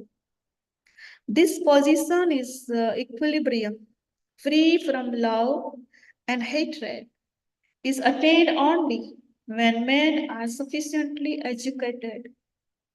Until men were educated to see the soul within the body, the dual frenzy of love, hate would continue, and a human world would not be possible. This introspection, Abhay concluded, is easily attained by the service of Godhead. So Mr. Churchill's human world implies that we must go back to Godhead. Mr. Bernard Shaw's peaceful desire. Mr. Bernard Shaw has congratulated Mahatma Gandhi on the occasion of the latter's 76th birthday in following words. I can only wish this were Mr. Gandhi's 35th birthday instead of his 76th. We heartily join with Mr. Strauss in his attempt to subtract 41 years from the present age of Mahatma Gandhi. But death does not respect a wishful desire. Neither Mr. Sales nor Mahatma Gandhi nor any other great personality had ever been able to solve the problem of death. The leaders of nations have opened many factories for manufacturing weapons, for the art of killing, but none has opened a factory to manufacture weapons for protecting man from the cruel hand of death. Although our wishful desire is always not to die, men were preoccupied with the problem of how to get bread, although this problem was actually solved by nature. Men should try to solve the problem of death. Bhagavad Gita tells that the problem of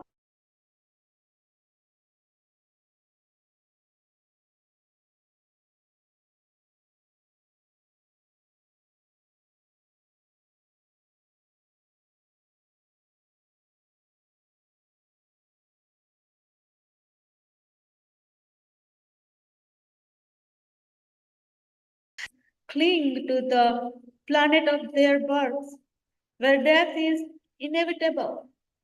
Abhay concluded, we wish that in their ripe of old age, Mr. Shaw and Mahatma Gandhi will make a combined effort to educate men to learn how to go back to Godhead. After two issues of Back to Godhead, Abhay had to stop. Printing was costly, but he kept writing regularly, working at Gita-Upanishad, turning out new articles and a philosophical purpose on the scriptures. Even in the same book in which he wrote his pharmaceutical formulas. One night, Abhay had an unusual dream. Srila Bhaktisiddhanta appeared before him, beckoning. He was asking Abhay to leave home and take sannyas. Abhay awoke in an intensely emotional state. How horrible, he thought.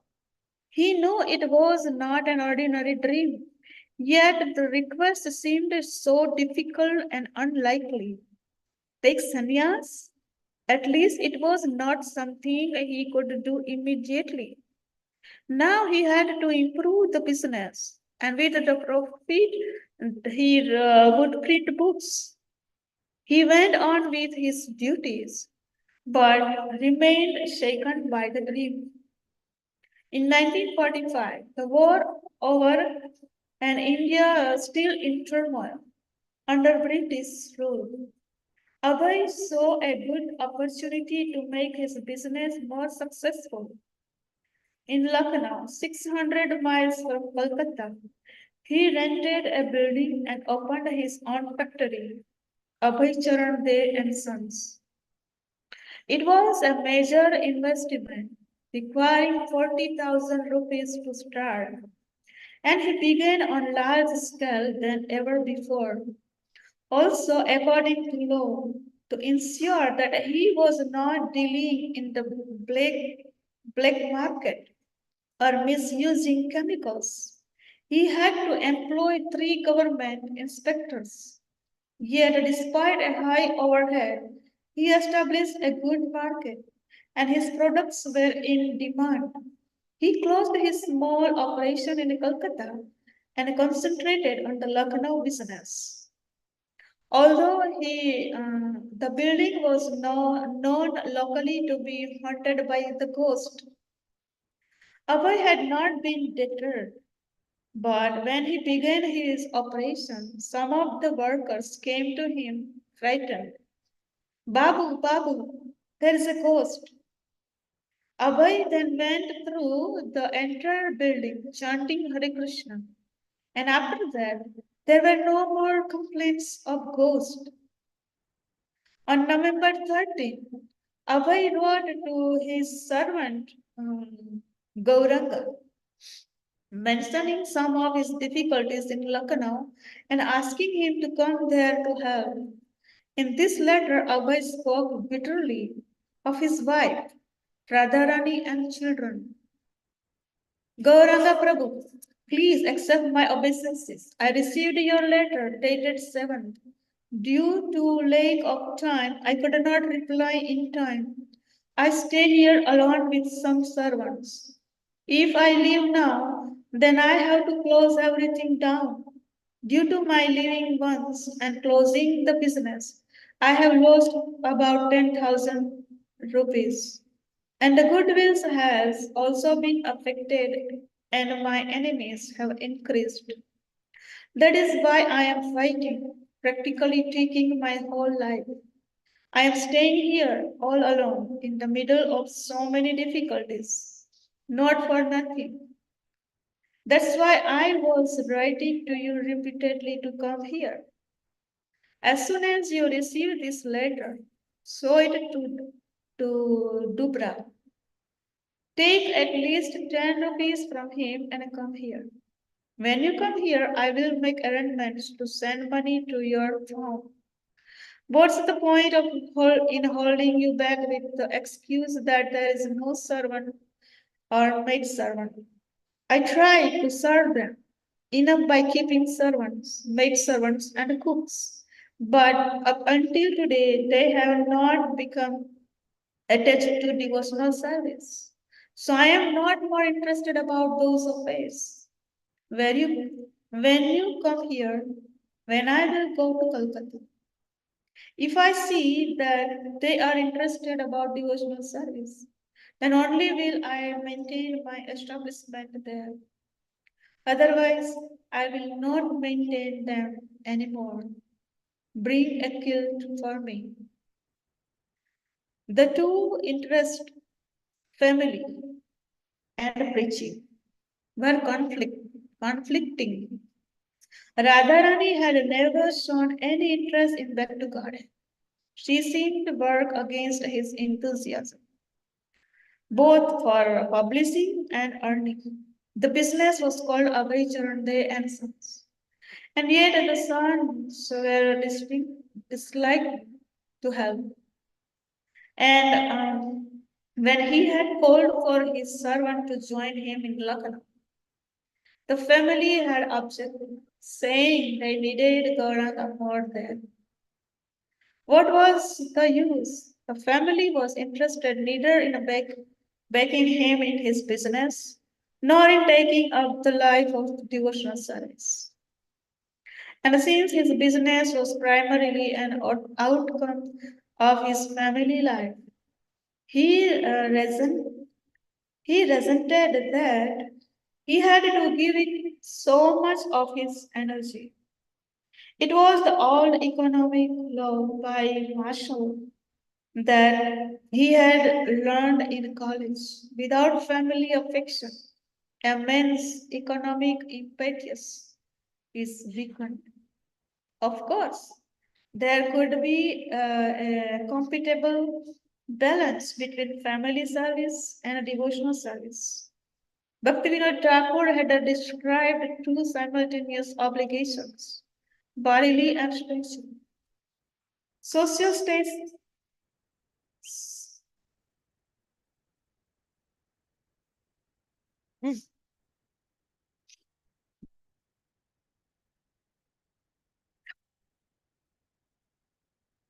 आप read कर रहे हैं? Here, social status. पूरा कर दो. Social status is mental development, cleanliness, nourishment, and the struggle for existence were all bodily obligations.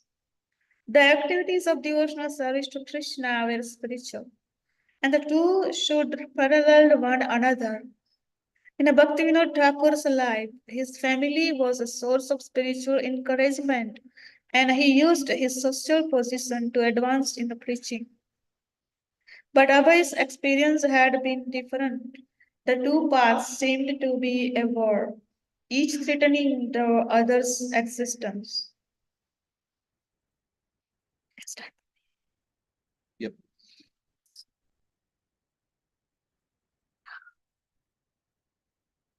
Okay, Prabhu. Krishna.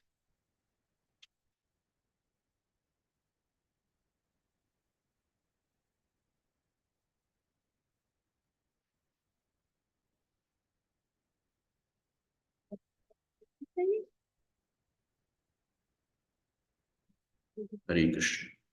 Namo Vishnu Padaya Krishna Uparishan Divinanda Swami Namaste Saraswati Gaurmani Vichaya Devasisha Shunyavad Paschat Dikshita. Continuing, but Abhay experience had been different. The two paths seemed to be at war, each threatening the other's existence.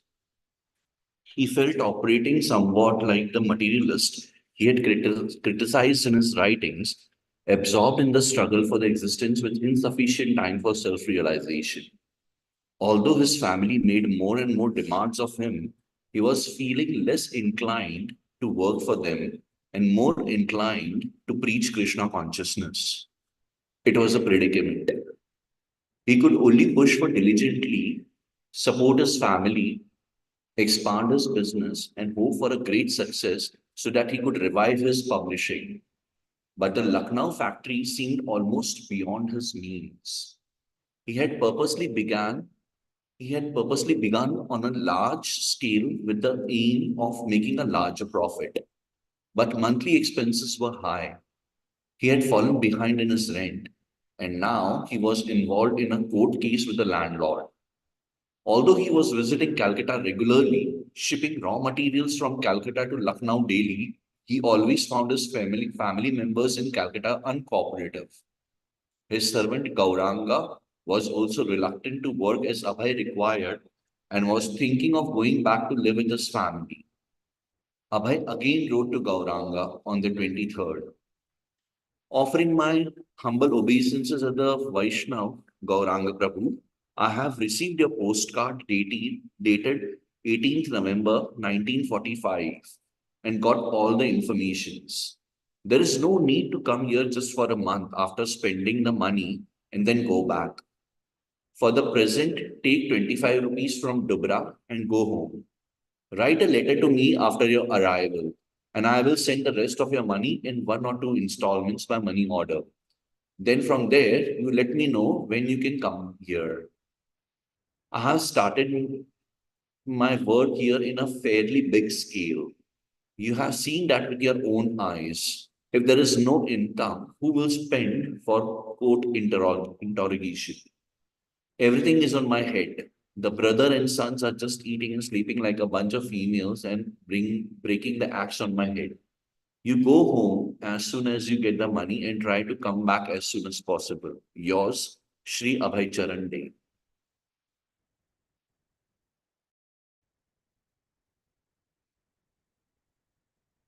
Chapter 6. An Unknown Friend. Let the sharp moralist accuse me of being illusioned. I do not mind.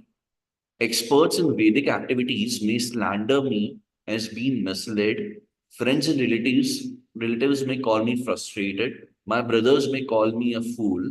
The wealthy Mammonites may call me out as mad.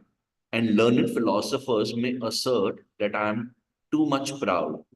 Still, my mind does not budge an inch from the determination to serve the lotus feet of Govinda, though I am unable to do it. This is by Sri Madhavendra Puri. Aside from his difficulties with his business and family, Abhay had to survive the catalysms of Indian independence and partition. He was not active politically, but was one of hundreds of millions affected by the violent dawn of Indian independence. While Gandhi and the Hindu dominated Congress were demanding a united free India, the Muslim League, led by M.A. Jinnah, called for partition and their own Muslim nation, Pakistan. The conflict raged. In August 1946, the outgoing British government invited Jawaharlal Nehru, Congress Party president, to form an interim national government. But the League objected. The Muslim cause would be denied. Jinnah had already declared August 16 as Direct Action Day, which amounted to little in most parts of India, but in Calcutta erupted in Hindu-Muslim rioting. In 5 days of violence, 4,000 died and thousands more were wounded. In the months that followed, Hindu-Muslim rioting repeatedly flared up throughout India. Early in 1947, when the new Viceroy, Lord Mountbatten, met with Indian political leaders to plan transfer of powers, riots again broke out as Muslim demanded Pakistan. At the threat of civil war, Congress finally agreed on partition, and on July 18, the Indian Independence Bill passed without dissent. 1 month later, India and Pakistan emerged as independent nations, with Jawaharlal Nehru as India's first Prime Minister. Partition tore India, leaving 5 million Sikhs and Hindus in Pakistan and as many Muslims in India, and the Great Migration began. Refugees fleeing from Pakistan to India and from India to Pakistan clashed with each other and even with their own countrymen of the opposing faith, and the violence that erupted claimed hundreds of thousands of lives. Srila Prabhupada would say, our independence movement was started by Mahatma Gandhi for uniting all the different sections of the people. But actually, the result was that instead of being united, India was partitioned. And the partition became so poisonous that formerly there was only sporadic Hindu-Muslim riots in some places. But now there was organized fighting between Pakistan and Hindustan. So actually, we were not united, we were being separated. The Hindus would go to the mosque of Muslim and break it. And the Muslim would go to the temples of Hindus and break the idol. And they will think, we have finished the Hindus' God. Just like the Hindus also think, oh, we have broken their God. They are all ignorant.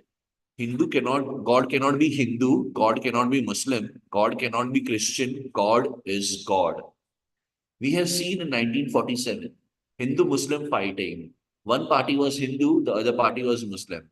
They fought and so many died. And after death, there was no distinction who was Hindu or who was a Muslim. The municipal men gathered them together in piles to throw them somewhere. They fought, and in Bagh Bazaar, there were heaps of dead bodies. And when it is a dead body, nobody could understand who was Hindu and who was a Muslim. Simply, it was to be cleared off the road. Abhay was not expecting Indian independence to bring in any real solutions. Unless the leaders were God conscious, what change would there be? Now he saw that instead of suffering at the hand of a foreign rule, the people were free to suffer under their own countrymen. In fact, the fighting and suffering had increased. Throughout the years of India's political struggles, Abhay had never lost his desire to propagate Krishna consciousness. He had seen how promises of unity and independence had brought mostly higher prices and civic mismanagement. He had seen neighborhoods where Indians had lived peacefully for generations erupt in hatred and rioting in the wake of British and Indian diplomatic manipulations. It was as Srila Bhakti Siddhanta Saraswati had described it. Persons who are strongly entrapped by the consciousness of enjoying material life and who have therefore accepted as their leader or guru a similar blind man attached to external sense objects cannot understand that the goal of life is to return home back to Godhead and engage in the service of Lord Vishnu. As blind men, guided by another blind man, miss the right path and fall into a ditch. Materially attached men, led by another materially attached man, are bound by the ropes of creative labor, which are made of very strong cords, and they continue again and again in materialistic life, suffering the threefold miseries. The Vaishnava prays to his spiritual master, who has opened my eyes with the torchlight of transcendental knowledge, and he feels obliged to help humanity by bearing the same torch. As a representative of the eternal Vaishnava Parampara, Abhay wanted to shed the light of transcendental knowledge unto the field of current crisis. That had been the purpose of a Back to Godhead, although since 1944 he had been unable to print the magazine. But even without the means to publish, Abhay continued writing. His most ambitious project was Gita Upanishad, his translation and commentary of Bhagavad Gita. Gandhi and others often spoke of the wisdom of Bhagavad Gita. Indians never forgot their Gita, but most proponents did not teach it as Krishna had taught it. They would not recognize Lord Krishna, the speaker of their Gita, as the supreme personality of Godhead, but would extract his words as slogan to bolster their own philosophies. Whether political leaders, religious leaders, or scholars, they almost invariably made their own symbolic and allegorical interpretations. Abhay wanted to present Bhagavad Gita as is. It was to be 1200 pages, three illustrated, beautiful bound volumes. For Abhay, the books were already a reality from which he was separated only by time. Over the past 2 years, he had accumulated hundreds of manuscript pages. He wrote in notebooks and on loose papers and then typed the numbered manuscript pages. He could never give the book his full time, but gradually it began to take shape. He also preached Lord Chaitanya's message through letters, writing to many leaders in the government, to respectable acquaintances, and to people whose articles he had read or whose activities had caught his eye in the newspaper. Presenting himself as a humble servant, he wrote to them of his ideas on how India's original Krishna conscious culture could be applied as a successful solution to all manners of dilemmas.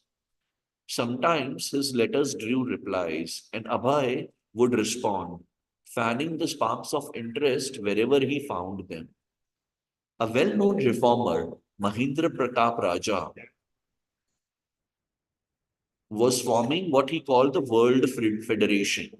Abhay had read a news sheet which Mr. Pratap had published from Vrindavan, in which he addressed all nations and people of the world and called for a unity of mankind. Abhay wrote to him suggesting that Lord Krishna's teachings in Bhagavad Gita provided a theistic science capable of uniting all religions. Mr. Pratap replied in May 1947, I admire your deep study of Srimad Bhagavad Gita. I myself am a great admirer of the great classic. I assure you that I am working strictly according to the book. Shri Shri Kishore Kishori Ji ki jai, Shri Jagannath Baldev Subramai ki jai, Shri Kaunadai Chandra ki jai, Shri Prabhupada ki jai. Mr. Pratap replied in 1947, I admire your deep study of Srimad Bhagavad Gita. I myself am a great admirer of the great classic. I assure you that I am working strictly according to the book.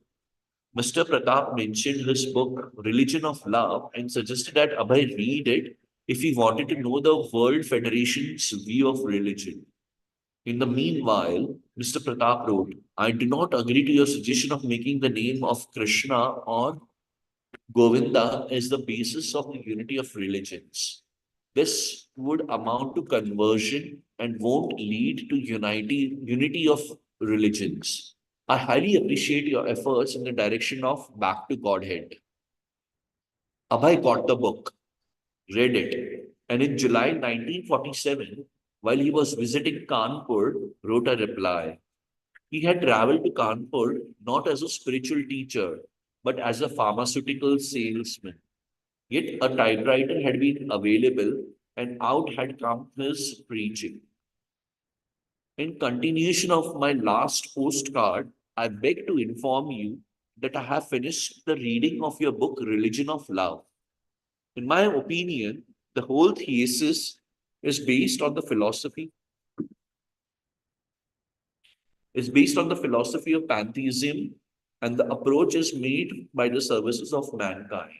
Religion of love is a true religious idea, but if the approach is made through the service of mankind only, then the process is made imperfect, partial, and unscientific.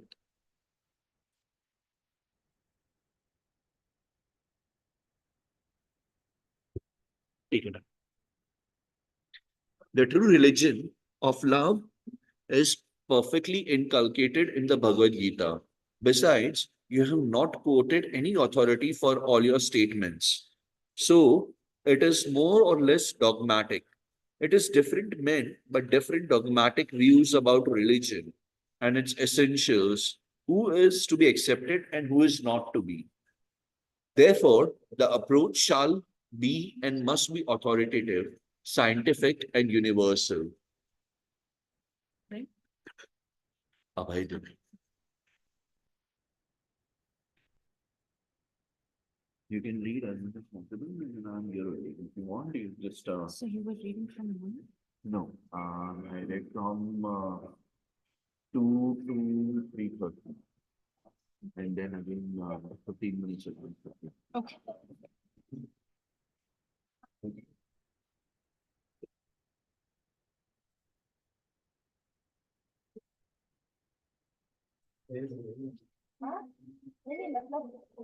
Abhay gave a summary of Bhagavad Gita in 10 points, concluding the highest service that can be rendered to mankind is therefore to preach the philosophy and religion of Bhagavad Gita for all time, all places, and all people. But extended philosophical dialogue was not usually the result of his letters. In 1947, when Abhay wrote to his high government officers of the newly formed government of India, suggesting a remedy for riots, they turned him away. When he asked to talk with the governor of West Bengal, the governor's secretary replied, "His Excellency regrets that he is unable to grant you an interview at present, owing to heavy pressure of work." When he wrote to the Assistant Secretary, to the Minister of Education, an assistant to the Assistant Secretary replied, "The government of India regret that they are unable to accede to your request."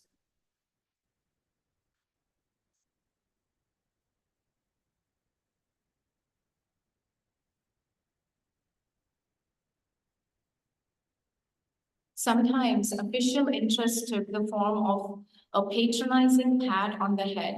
"I'm sure your scheme for establishing peace will meet with response from our Prime Minister." And another, the Minister of Education, is glad to see you are taking to the route of communalism. He suggests that you get in touch with a local official asked not to be seen.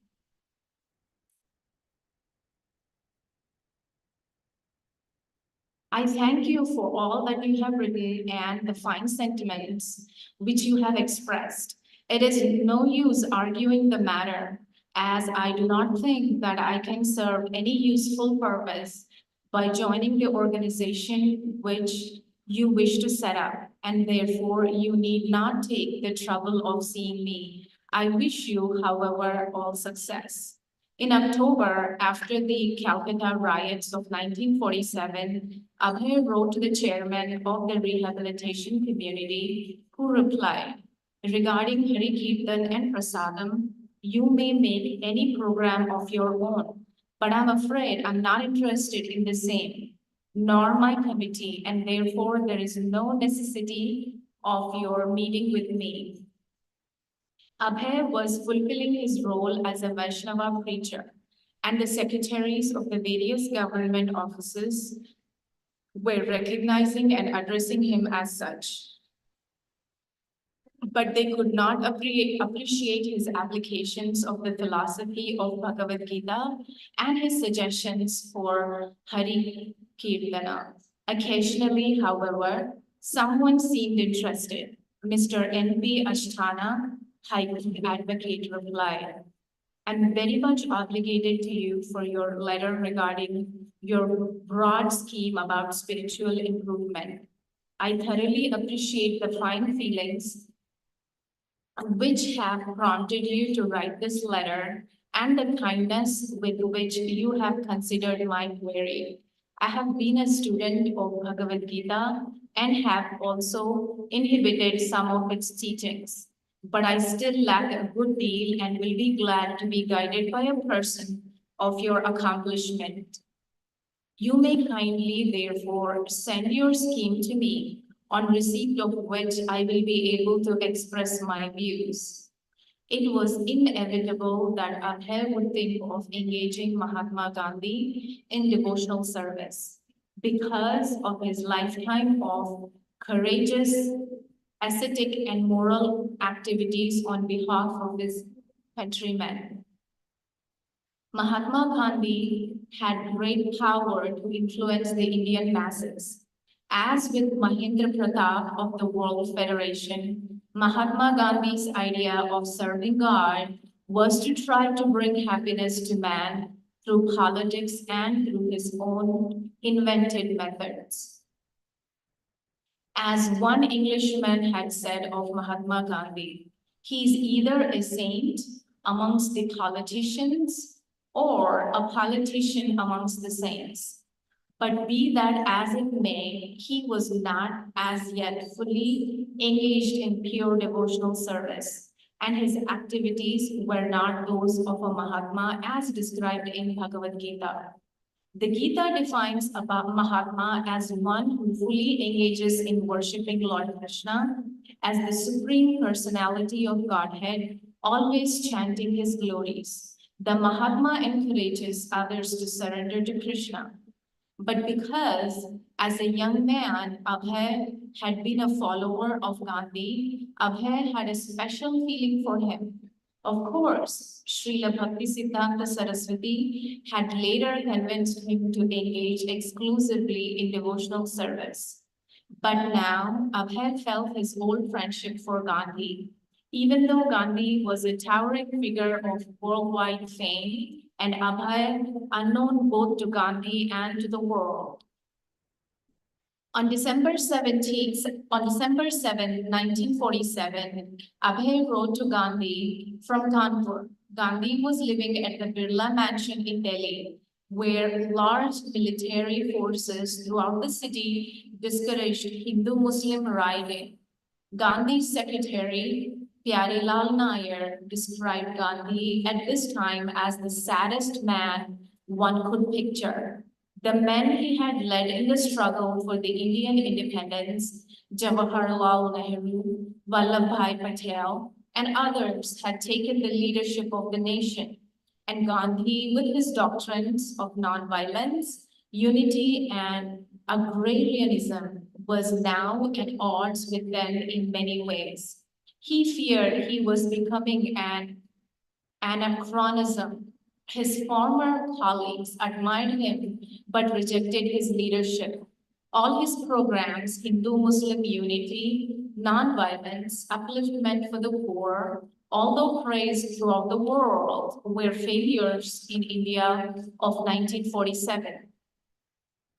On a recent visit to a Muslim refuge camp, a crowd of Muslims who surrendered his car had cursed him, and at a public prayer meeting, a Hindu crowd had shouted him down and ended his meeting when he had attempted to read from the Quran. At 78 years, Gandhi was physically weak and melancholy. In all likelihood, Abhay's letter would never reach him. Abhay knew it.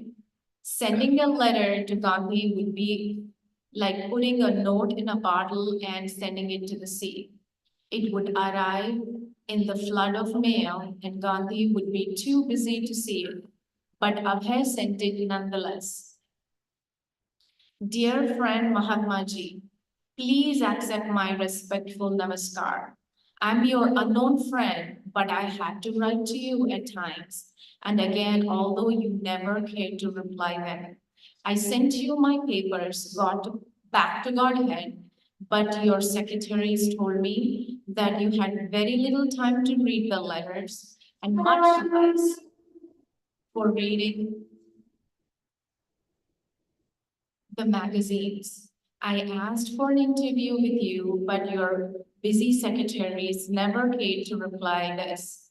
Anyway, as I am your very old friend, although unknown to you, I am writing to you in order to bring you to the rightful position deserved by you. As a sincere friend, I must not deviate from my duty towards a friend like your good self. I tell you as a sincere friend that you must immediately retire from active politics if you do not desire to die an inglorious death. You have 125 years to live as you have desired to live, but if you die an inglorious death, it is no worth. The honor and prestige that you have obtained during the course of your present lifetime were not possible to be obtained by anyone else within the living memory. But you must know that all these honors and prestiges were false in as much as they were created by the illusory energy of Godhead called the Maya. By this falsity, I do not mean to say that your so many friends were false to you, nor you were false to them. By this falsity, I mean illusion, or in other words, the false friendship and honors obtained thereby were but creation of Maya, and therefore they are always temporary or false, as you may call it. But none of you, neither your friends nor yourself, know this truth. A sadhu is not supposed to flatter, but to cut. This is the basis of his friendship, that he cuts away the illusion of the materialistic person. Mahatma Gandhi, forsaken by his friends, bitterly disappointed at the outcome of the long, hard struggle for Indian independence, and apprehensive about the future, had been reduced to a position in which he might be able to realize that his friends and work were ultimately illusory. Thus, it was the perfect time for him to comprehend Abhay's message. Now, by the grace of God, that illusion is going to be cleared, and thus your faithful friends like Acharya Gopalini and others are accusing you for your inability at the present moment to give them any practical program of work as you happen to give them during your glorious days of non-cooperation movement. So you are also in a plight to find out a proper solution for the present political tangle created by your opponents. You should therefore take a note of a warning from your insignificant friend like me. But unless you retire timely from politics and engage yourself 100% in the preaching work of Bhagavad Gita, which is the real function of the Mahatmas, you shall have to meet with such inglorious deaths as Mussolini, Hitler, or Lloyd George met with. For years, Abhay had wanted to approach Mahatma Gandhi with this message. In fact, he had written before, although it had been of no avail. But now he was convinced that unless Gandhi got out of politics, he would soon die an inglorious death. That Gandhi was remaining active in politics rather than preaching devotional service put him in need of a warning. Abhay was writing to save a friend. You can easily understand as to how some of your political enemies in the garb of friends, both Indian and English, have deliberately cheated you and have broken your heart by doing the same mischief for which you have struggled so hard for so many years. You wanted chiefly Hindu-Muslim unity in India, and they have tactfully managed to undo your work by creation of the Pakistan and India separately. You wanted freedom for India, but they have given permanent independence of India. You wanted to do something for the upliftment of the position of Bhangis, but they are still rotting as monkeys, even though you're living in the monkey colony. They are all therefore illusions, and when these things will be presented to you as they are, you must consider them as God sent. God has favored you by dissipating the illusion you were hovering in by the same illusion you were nursing those ideas as true. Abhay dutifully attempted to inform Gandhi that there was nothing absolute within this relative world. Ahimsa, or non-violence, must always be followed by violence, just as light is followed by darkness. Nothing is absolute truth in the dual world. You did not know this, wrote Abhay. Neither you ever came to know this from the right sources, and therefore all your attempts to create unity were followed by disunity, and ahimsa was followed by himsa. Abhay pointed out that Gandhi had never undergone the standard practice for spiritual advancement, namely accepting a bona fide spiritual master. Although Bhagavad Gita declares the necessity of accepting a guru in disciplic succession, Gandhi was well known for listening to his inner voice and for extracting ideas from various writers like Ruskin and Thoreau and mixing them with teachings from the New Testament and the Gita. Had Gandhi approached a guru, said Abhay, he would not have become bewildered within the sphere of relative truth.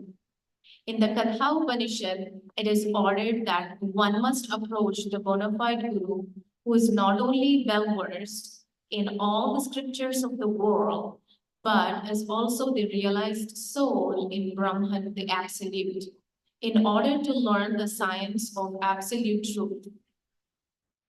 So also it is instructed in the Bhagavad Gita as follows.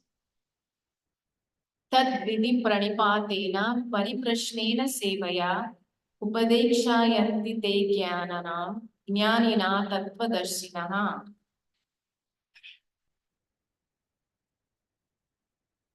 But I know that you never underwent such transcendental teaching except some severe penances which were invented for your purpose, as you have invented so many things in the course of experimenting with the relative truths. You might have easily avoided them if you had approached the Guru as above mentioned. Recognizing Mahatma Gandhi's godly qualities and austerities, Abhay requested him to employ his moral elevation for surrendering to the absolute truth. Abhay urged him to get out of politics immediately.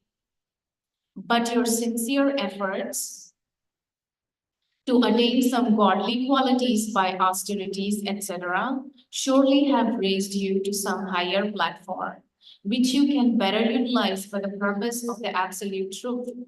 If you, however, remain satisfied with such temporary position only and do not try to know the absolute truth, then surely you are to fall down from the artificially exalted position under the laws of nature. But if you want to really approach the absolute truth and want to do some real good to the people in general all over the world, which shall include your ideas of unity, peace, and nonviolence, then you must give up the rotten politics immediately and rise up for the preaching work of the philosophy and religion of Bhagavad Gita, without offering unnecessary and dogmatic interpretation on them. I had occasionally discussed this subject in my paper, Back to Godhead, and a leaf from the same is enclosed herewith for your reference.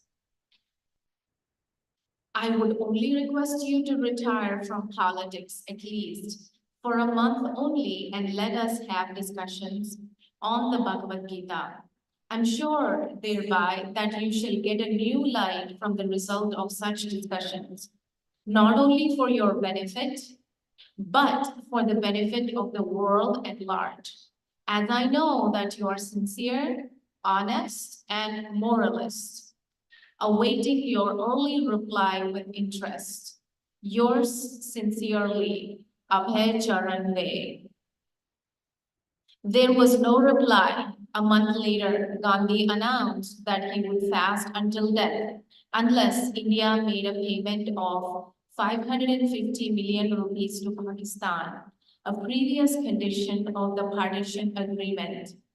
At first, Hindu refugees from Pakistan demonstrated outside Gandhi's darkened room chanting, "Let Gandhi die." But as he fasted each day closer to death, he aroused the heartfelt concern of the nation, and the government leaders repaired the money to Pakistan. Then great crowds approached him, chanting, "Let Gandhi live." Meanwhile, Hindu-Muslim violence continued. On January 30th, the day after he had drafted a new constitution for the Congress Party, Gandhi took his evening meal, worked at his spinning wheel, then walked towards his evening prayers meeting and was shot 3 times in the chest. He died crying out the name of God, "Hey Ram."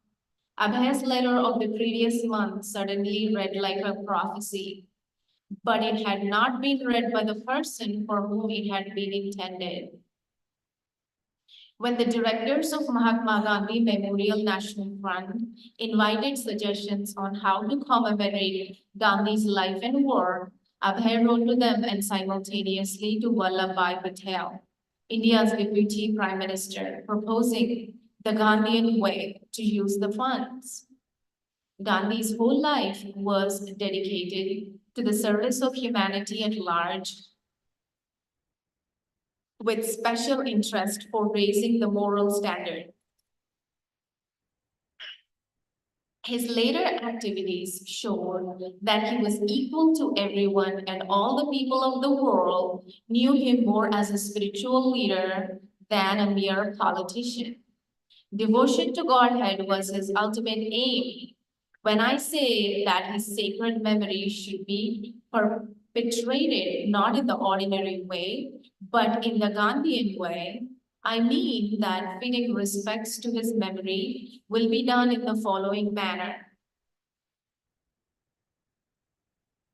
Abhay wrote of a Mahatma Gandhi rarely described. Gandhi as a Vaishnava, despite his pressing political activities, Gandhi had never missed his daily prayers meeting in the evenings. Even at the time of his assassination, he had been on his way to attend his daily kirtana. Abhay stressed that it was because of Gandhi's regular participation in congregational prayer that he had been strong in his work to raise the moral standard of humanity. Gandhiji minus his spiritual activities, Abhay wrote, is an ordinary politician, but actually he was a saint amongst the statesmen. Abhay wrote that he had been Lord Chaitanya, who had originated the congregational chanting of the names of Krishna and Rama, and his followers, the 6 Goswamis, had left a wealth of literature for discussion and understanding. The Memorial Fund Board should take his lesson from Mahatma Ji's practical life and develop it on a large scale. Therefore, one fitting memorial to Mahatma Gandhi would be to institute daily congregational readings from the Bhagavad Gita. When people's spiritual instincts were kindled by daily prayer meetings, they would develop the highest qualities in their character. Abhay had a second suggestion. Gandhi was known for his attempts to enable the lower classes to enter the temples, and in Naokali, he had installed the deity of Radha and Krishna for the ordinary man to worship. Although this was generally taken as a side issue of Gandhi's work, Abhay took it as the essence that Gandhi's was a theistic movement. Abhay explained that although there were hundreds and thousands of temples in India, they were not being properly managed, and therefore educated citizens were neglecting them. In the original Vedic scripture culture, the purpose of the temples had been to nurture spiritual culture. If the temples of India could be reorganized as vital spiritual centers, then the disturbed minds of the day could be trained for life's higher studies. Such education and practice, Abhay wrote, can help man in realizing the existence of God, without whose sanction, according to Mahatma Gandhi, not a blade of grass moves.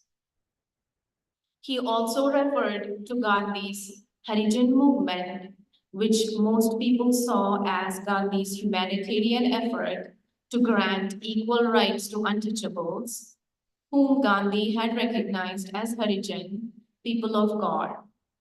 Abhay stressed that this was also an essentially spiritual aspect of Gandhi's life, but rather than simply rubber stamping an untouchable as Harijan, Abhay argued there must be a systematic program for elevating people of the lower classes. This program was taught in the Bhagavad Gita and could be applied under the guidance of a bona fide devotee of the Lord. Abhay volunteered to take up the work on behalf of the memorial board. If the board, in attempting to commemorate Gandhi's efforts and accomplishments, neglected the essential spiritual aspects of Gandhi's life, Abhay warned his memory will soon be dead, as has been the lot of other politicians.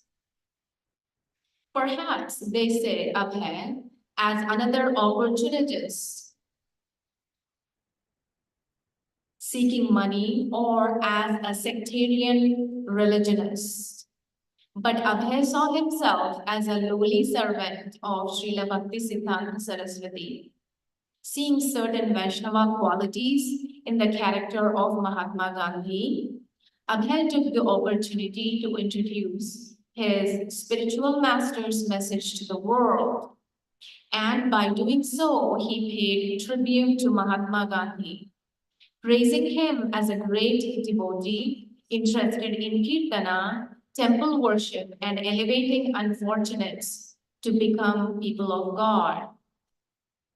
While on business in Madurai, in South India, Abhay showed some of his writings to Muthuswami Chetty, another medical salesman. Mr. Chetty was impressed and felt he could persuade his wealthy friend, Dr. Alagappa, the famous Birla of the South, to finance the printing. In April of 1948, Mr. Shetty wrote to Abhay, saying that he had been prompted to help Abhay for something God has meant. He asked Abhay Charan to send him the complete Gita manuscript so that he could present it to Dr. Alagappa in Madras. Mr. Chetty had already written Dr. Alagappa about the first-class work, Gita to cover 1,200 pages of royal size, and had urged him to publish it for the benefit of religious-minded people. He had also mentioned that Abhay had been trying to publish the book since 1946. Dr. Alagappa soon replied to Mr. Chetty that he was interested, and Mr. Chetty wrote to Abhay, "So I am on my way to help you, and only God must help me."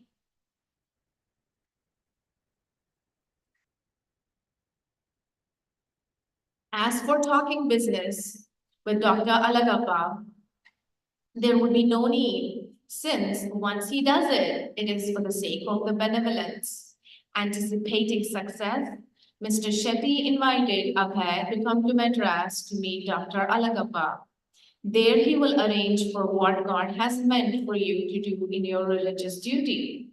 In Madras, Abhay would be able to check and correct the proofs of the manuscript and see the book through the various stages of printing. It was a big opportunity, and Abhay was not one to miss an opportunity. If the book could be published, it would be a great victory in his mission to fulfill the request of Srila Bhaktisiddhanta Saraswati. But then the worst thing happened. The manuscript was stolen. It was the only copy, the one Abhay was keeping safely at home. He questioned his family and servants. No one knew what had happened. Abhay was baffled. So much work had been undone. He felt he had worked so many months for nothing. Although he couldn't prove anything, he suspected that his servant or even his son might have done it with a motive for raising money, but it remained a mystery. During 1949, Abhay wrote articles in Bengali and submitted them to his godbrother B.P. Keshava Maharaj, who published them in his Gaudiya Patrika. Abhay's format for addressing world problems was the same as his spiritual masters. Even at their first meeting in 1922, Srila Bhaktisiddhanta Saraswati had countered Abhay's nationalistic arguments by stressing that the real crisis in the world was neither social nor political nor anything material, but was simply the dearth of transcendental knowledge. Abhay simply elaborated on this theme. He never advocated that the ordinary concerns of the world be disregarded, but he stressed that the crisis can be solved only when the leadership is God conscious. If Krishna consciousness were put first, other concerns could be brought into line. But without Krishna consciousness, so-called solutions were only folly. Abhay began his first Bengali article by quoting an editorial from the Allahabad edition of the Calcutta newspaper, Amrita Bazar. The editor had sorely lamented that India's worst troubles had not yet ended despite national independence. The National Week has begun. The memories of Jallianwala Bagh and political serfdom no longer troubled us. But our trouble is far from being at an end. In the dispensation of providence, mankind cannot have any rest.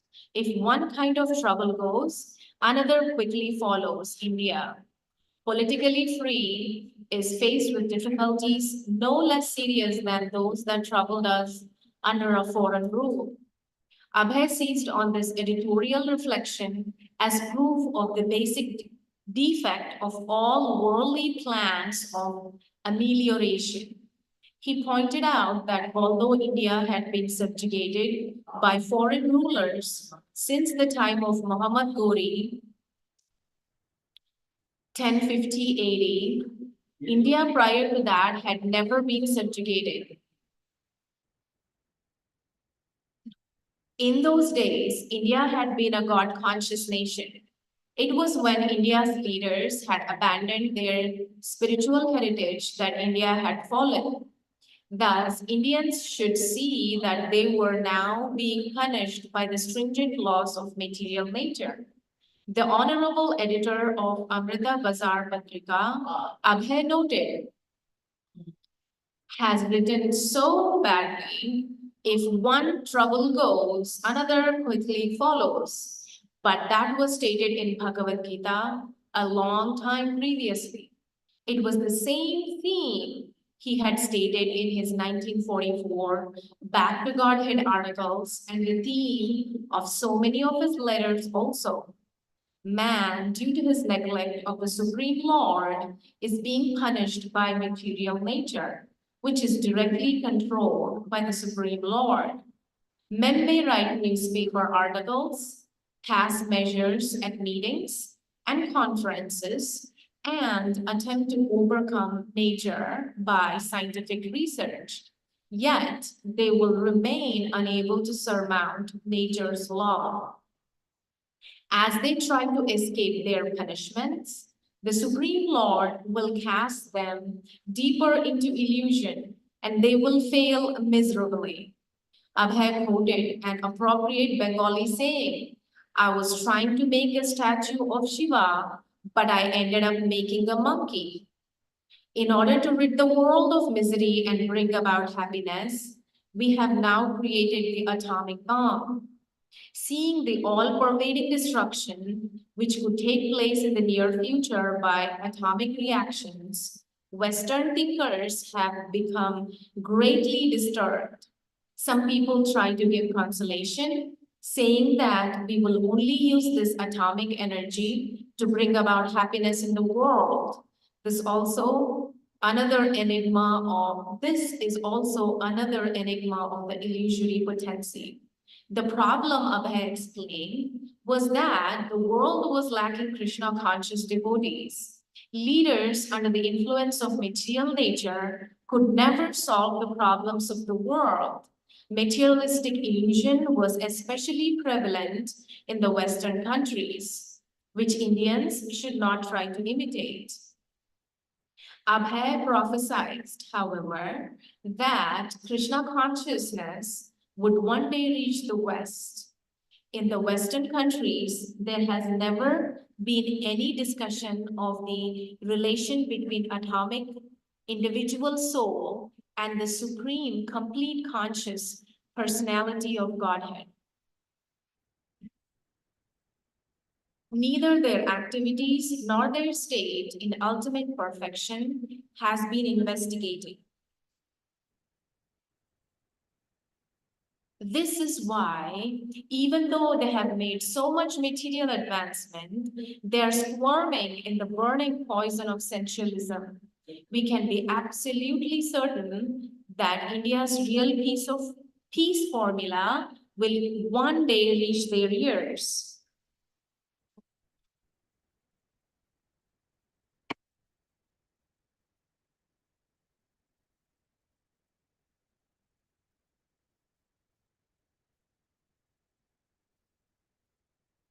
Abhay's article began appearing regularly in Gaudiya Patrika.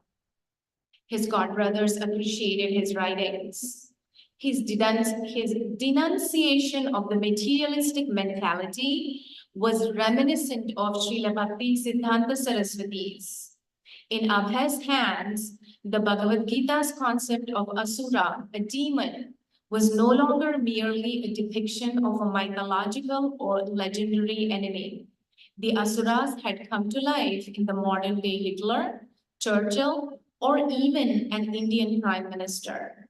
But as Abhay pointed out, his denunciation of the misleaders was not his own. He was only repeating the words of Krishna.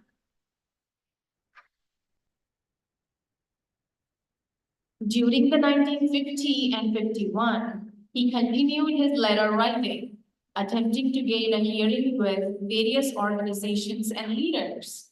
He wrote the World Pacifist Committee, the President of India, and the Minister of Education. He wrote to the Indian Congress for Cultural Freedom, which wrote back suggesting that Abhay had written them by mistake. He wrote an official of all the religions conference in Bombay, advising that because of their approach, nothing practical would come out of their conference. The practical solution is lying in the transcendental message of Sri Krishna, the personality of Godhead as given by him in the Bhagavad Gita. On September 14, 1951, he corresponded with Daniel Bailey of the American Reporter, a magazine published by the American embassy in the New Delhi. Abhay pointed out that the philosophy of understanding the absolute truth, as realized by the sages of India, was higher than attempts to combine East and West. Mr. Bailey replied that he was aware of Eastern philosophical and religious influence in the West and cited the progress of a yoga mission in the New York City, which he said had some influence on the Protestants in America.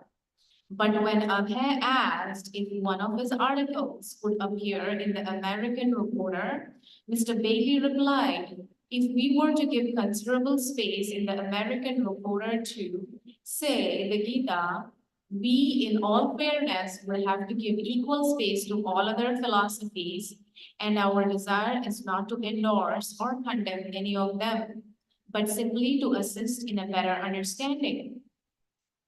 In a further reply, Abhay differed with Mr. Bailey's contention that people should be encouraged to make their own interpretation of religion.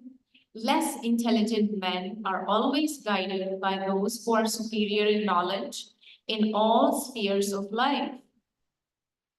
Abhay even wrote to the Ford Foundation in Detroit, and a staff assistant wrote back, regret to advise you that we are unable to pursue your suggestions concerning the establishment of an association of the intelligent class of men. The Ford Foundation has no program in which specific ideas such as you described might be included. Although most of his suggestions were rejected, occasionally he received words of appreciation. A certain Dr. Muhammad Syed, PhD, a professor of University of Allahabad, wrote, you seem to have assimilated the universal teaching of ancient India, which is really laudable. And the governor of Uttar Pradesh replied, you are doing notable work, for nothing is nobler than to be God-minded. Not only was Abhay giving advice in his letters, but he was hinting that he could also give practical help. If he could obtain institutional backing, he was prepared to do many things: teach classes, manage temples, teach temple worship, and initiate devotees, as well as organize various kinds of field work to propagate the principles of Bhagavad Gita. Usually, he did not spell out exactly how things should be done, but he pointed to the philosophical defects in the present methods and superiority of working in according with the Vedic script literature. By the grace of his spiritual master, he knew the science of applying Bhagavad Gita to almost any situation. If someone would only show interest, he could teach that person the superiority of working according to Bhagavad Gita. After attending a meeting in which a prominent industrialist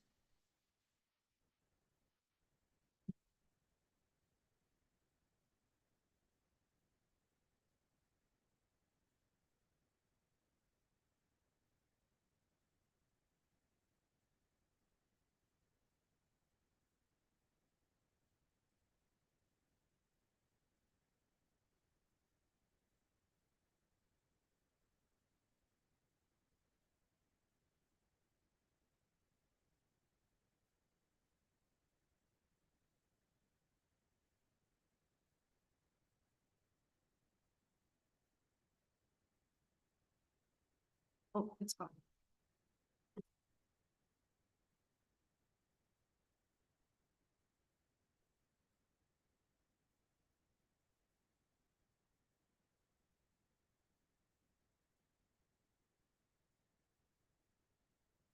Alt tab, alt tab, alt tab. It's gone. Somewhere it's gone.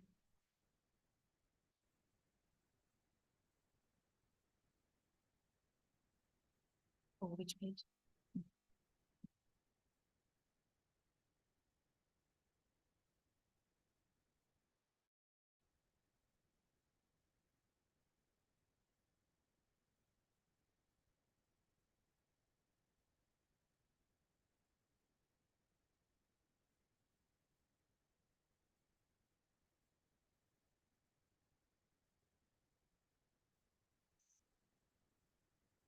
He doesn't type.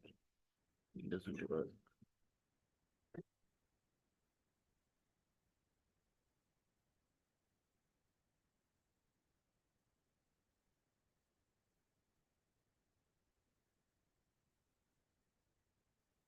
Which chapter you was on? Um, 6. I was talking about The war. the war, unknown friend, unknown friend, unknown friend. Go down. Down, down, down. Where Abhay wrote suggesting Lord Bhagavad, I admire it. No, go down. Abhay gave summary of Bhagavad Gita. Gandhi passes away.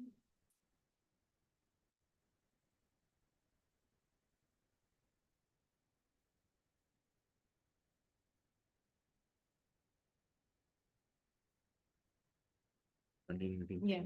But because as a young man, Abhay had been a follower of Gandhi's, Abhay had a special feeling for him. Of course, Srila Bhaktisiddhanta Saraswati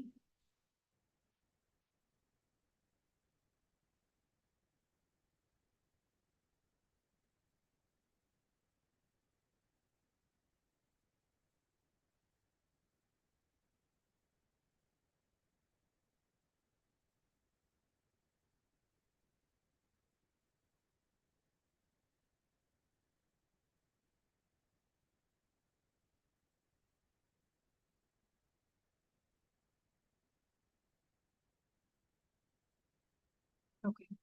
On December 7, 1947, Abhay wrote to Gandhi from Kanpur. Gandhi was living in the Birla Mansion in Delhi, where large military forces throughout the city discouraged Hindu-Muslim riding.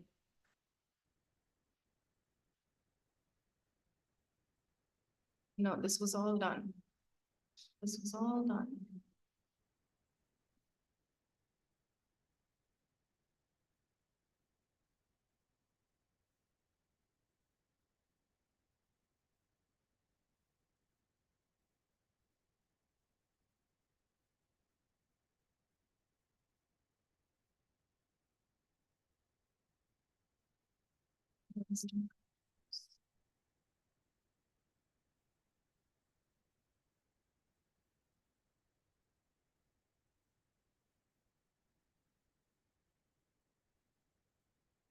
Not only was Abhay giving advice in his letters, but he was hinting that he could also give practical help.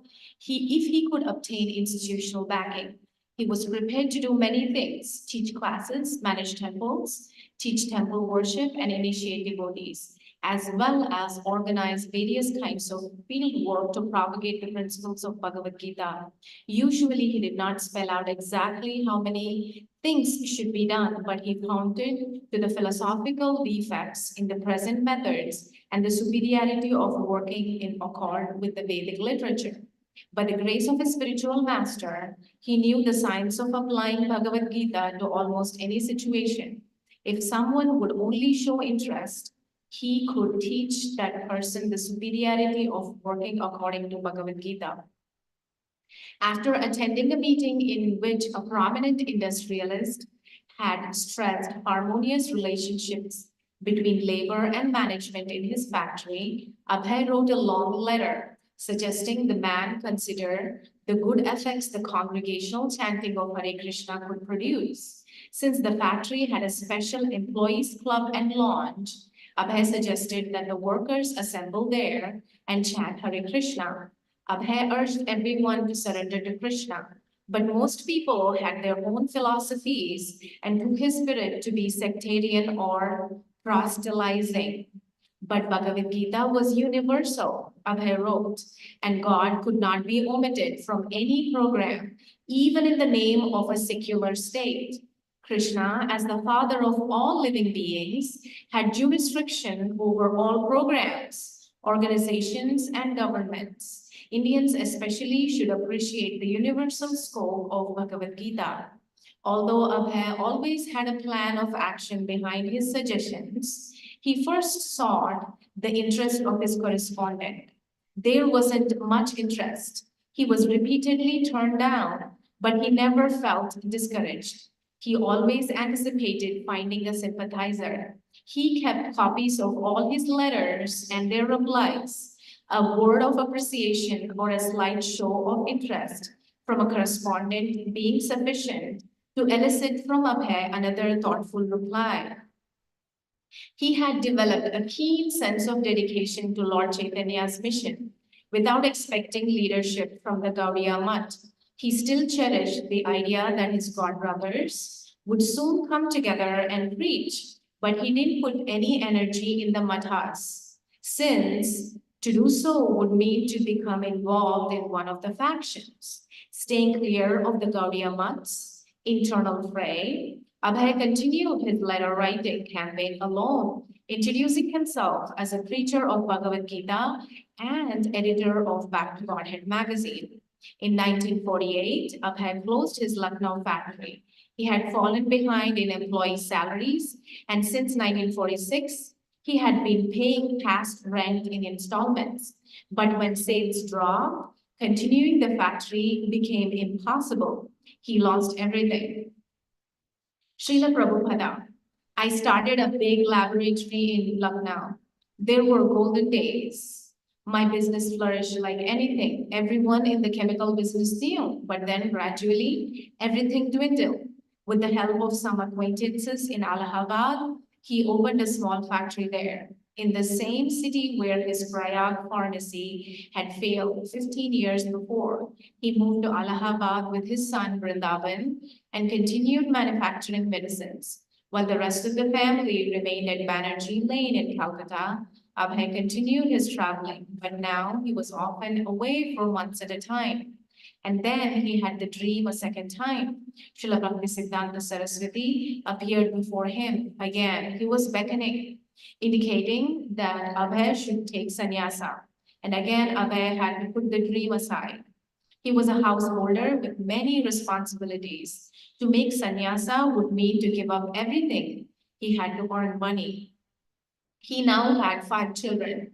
Why is Guru Maharaj asking me to take sannyasa, he thought. It was not possible now. The Allahabad business was unsuccessful. At present, the condition of our business is not very good. He wrote his servant Gauranga, who had asked him to rejoin him.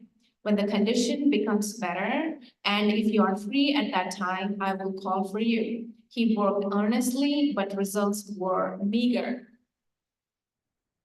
As with everything else, Abhay saw his present circumstances through the eyes of the scriptures, and he could not help but think of Srimad Bhagavatam. When I feel especially merciful towards someone, I gradually take away all his material possessions, his friends and relatives, and then reject his poverty-stricken and most wretched fellow. He had heard Srila Bhaktisiddhanta Saraswati quote that verse, and now he thought of it often. He took it that his present circumstances were controlled by Lord Krishna, who was forcing him into a helpless situation, freeing him for preaching Krishna consciousness. Srila Prabhupada, somehow or the other, my intention for preaching the message of Lord Chaitanya Mahaprabhu increased, and the other side decreased. I was not disinclined, but Krishna forced me. You must give it up.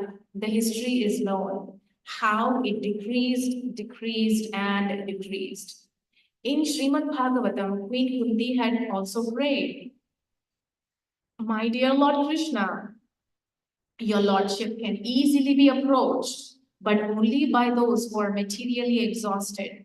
One who is on the path of material progress, trying to improve himself with respectable patronage, great opulence, high education, and bodily beauty, cannot approach you with sincere feeling. Srila Prabhupada. So in 1950, I retired practically. Not retired, but a little in touch with business. Whatever is going on, then almost it became nil. Whatever was there, all right, you do whatever you like. Abhay's wife independently moved along with her son back to her father's house. at 27 Mahatma Gandhi Road. She had responded with her financial support was becoming precarious. She had reasoned that her financial support was becoming precarious. Abhay was spending most of his time away from home. He was gradually dissociating himself from the family. When, after several months, he would meet his wife and children, his father-in-law would criticize him. You're always going outside. You're always worshiping God. You're not looking after your family. Whenever he could, Abhay would send his family some money. Mr. Sudhir Kumar Datta, Abhay's nephew, I sometimes noticed how he was thinking so many things about his family, about his writings, about about making bigger and bigger in the business. What to do, what to do. He was thinking seriously to earn more money for his business. But that means he has to give some time for his business. And his writing, he'd never give up. He was writing more and more, and people sometimes abused him. Hey, you're writing religious things. You're only thinking of God? Then who will maintain your family? What will you do for the family? Sometimes he argued with them. What has this family given me? Why should I forget about God? This is the real thing, what I'm doing. You cannot realize what I'm doing. On a visit to Calcutta, When? on a visit, hold on, there is a bookmark. Yeah. Yeah, here, on a visit to Calcutta. Okay. Unknown friend, We did Vis- Chapter 6. chapter 6, unknown friend visited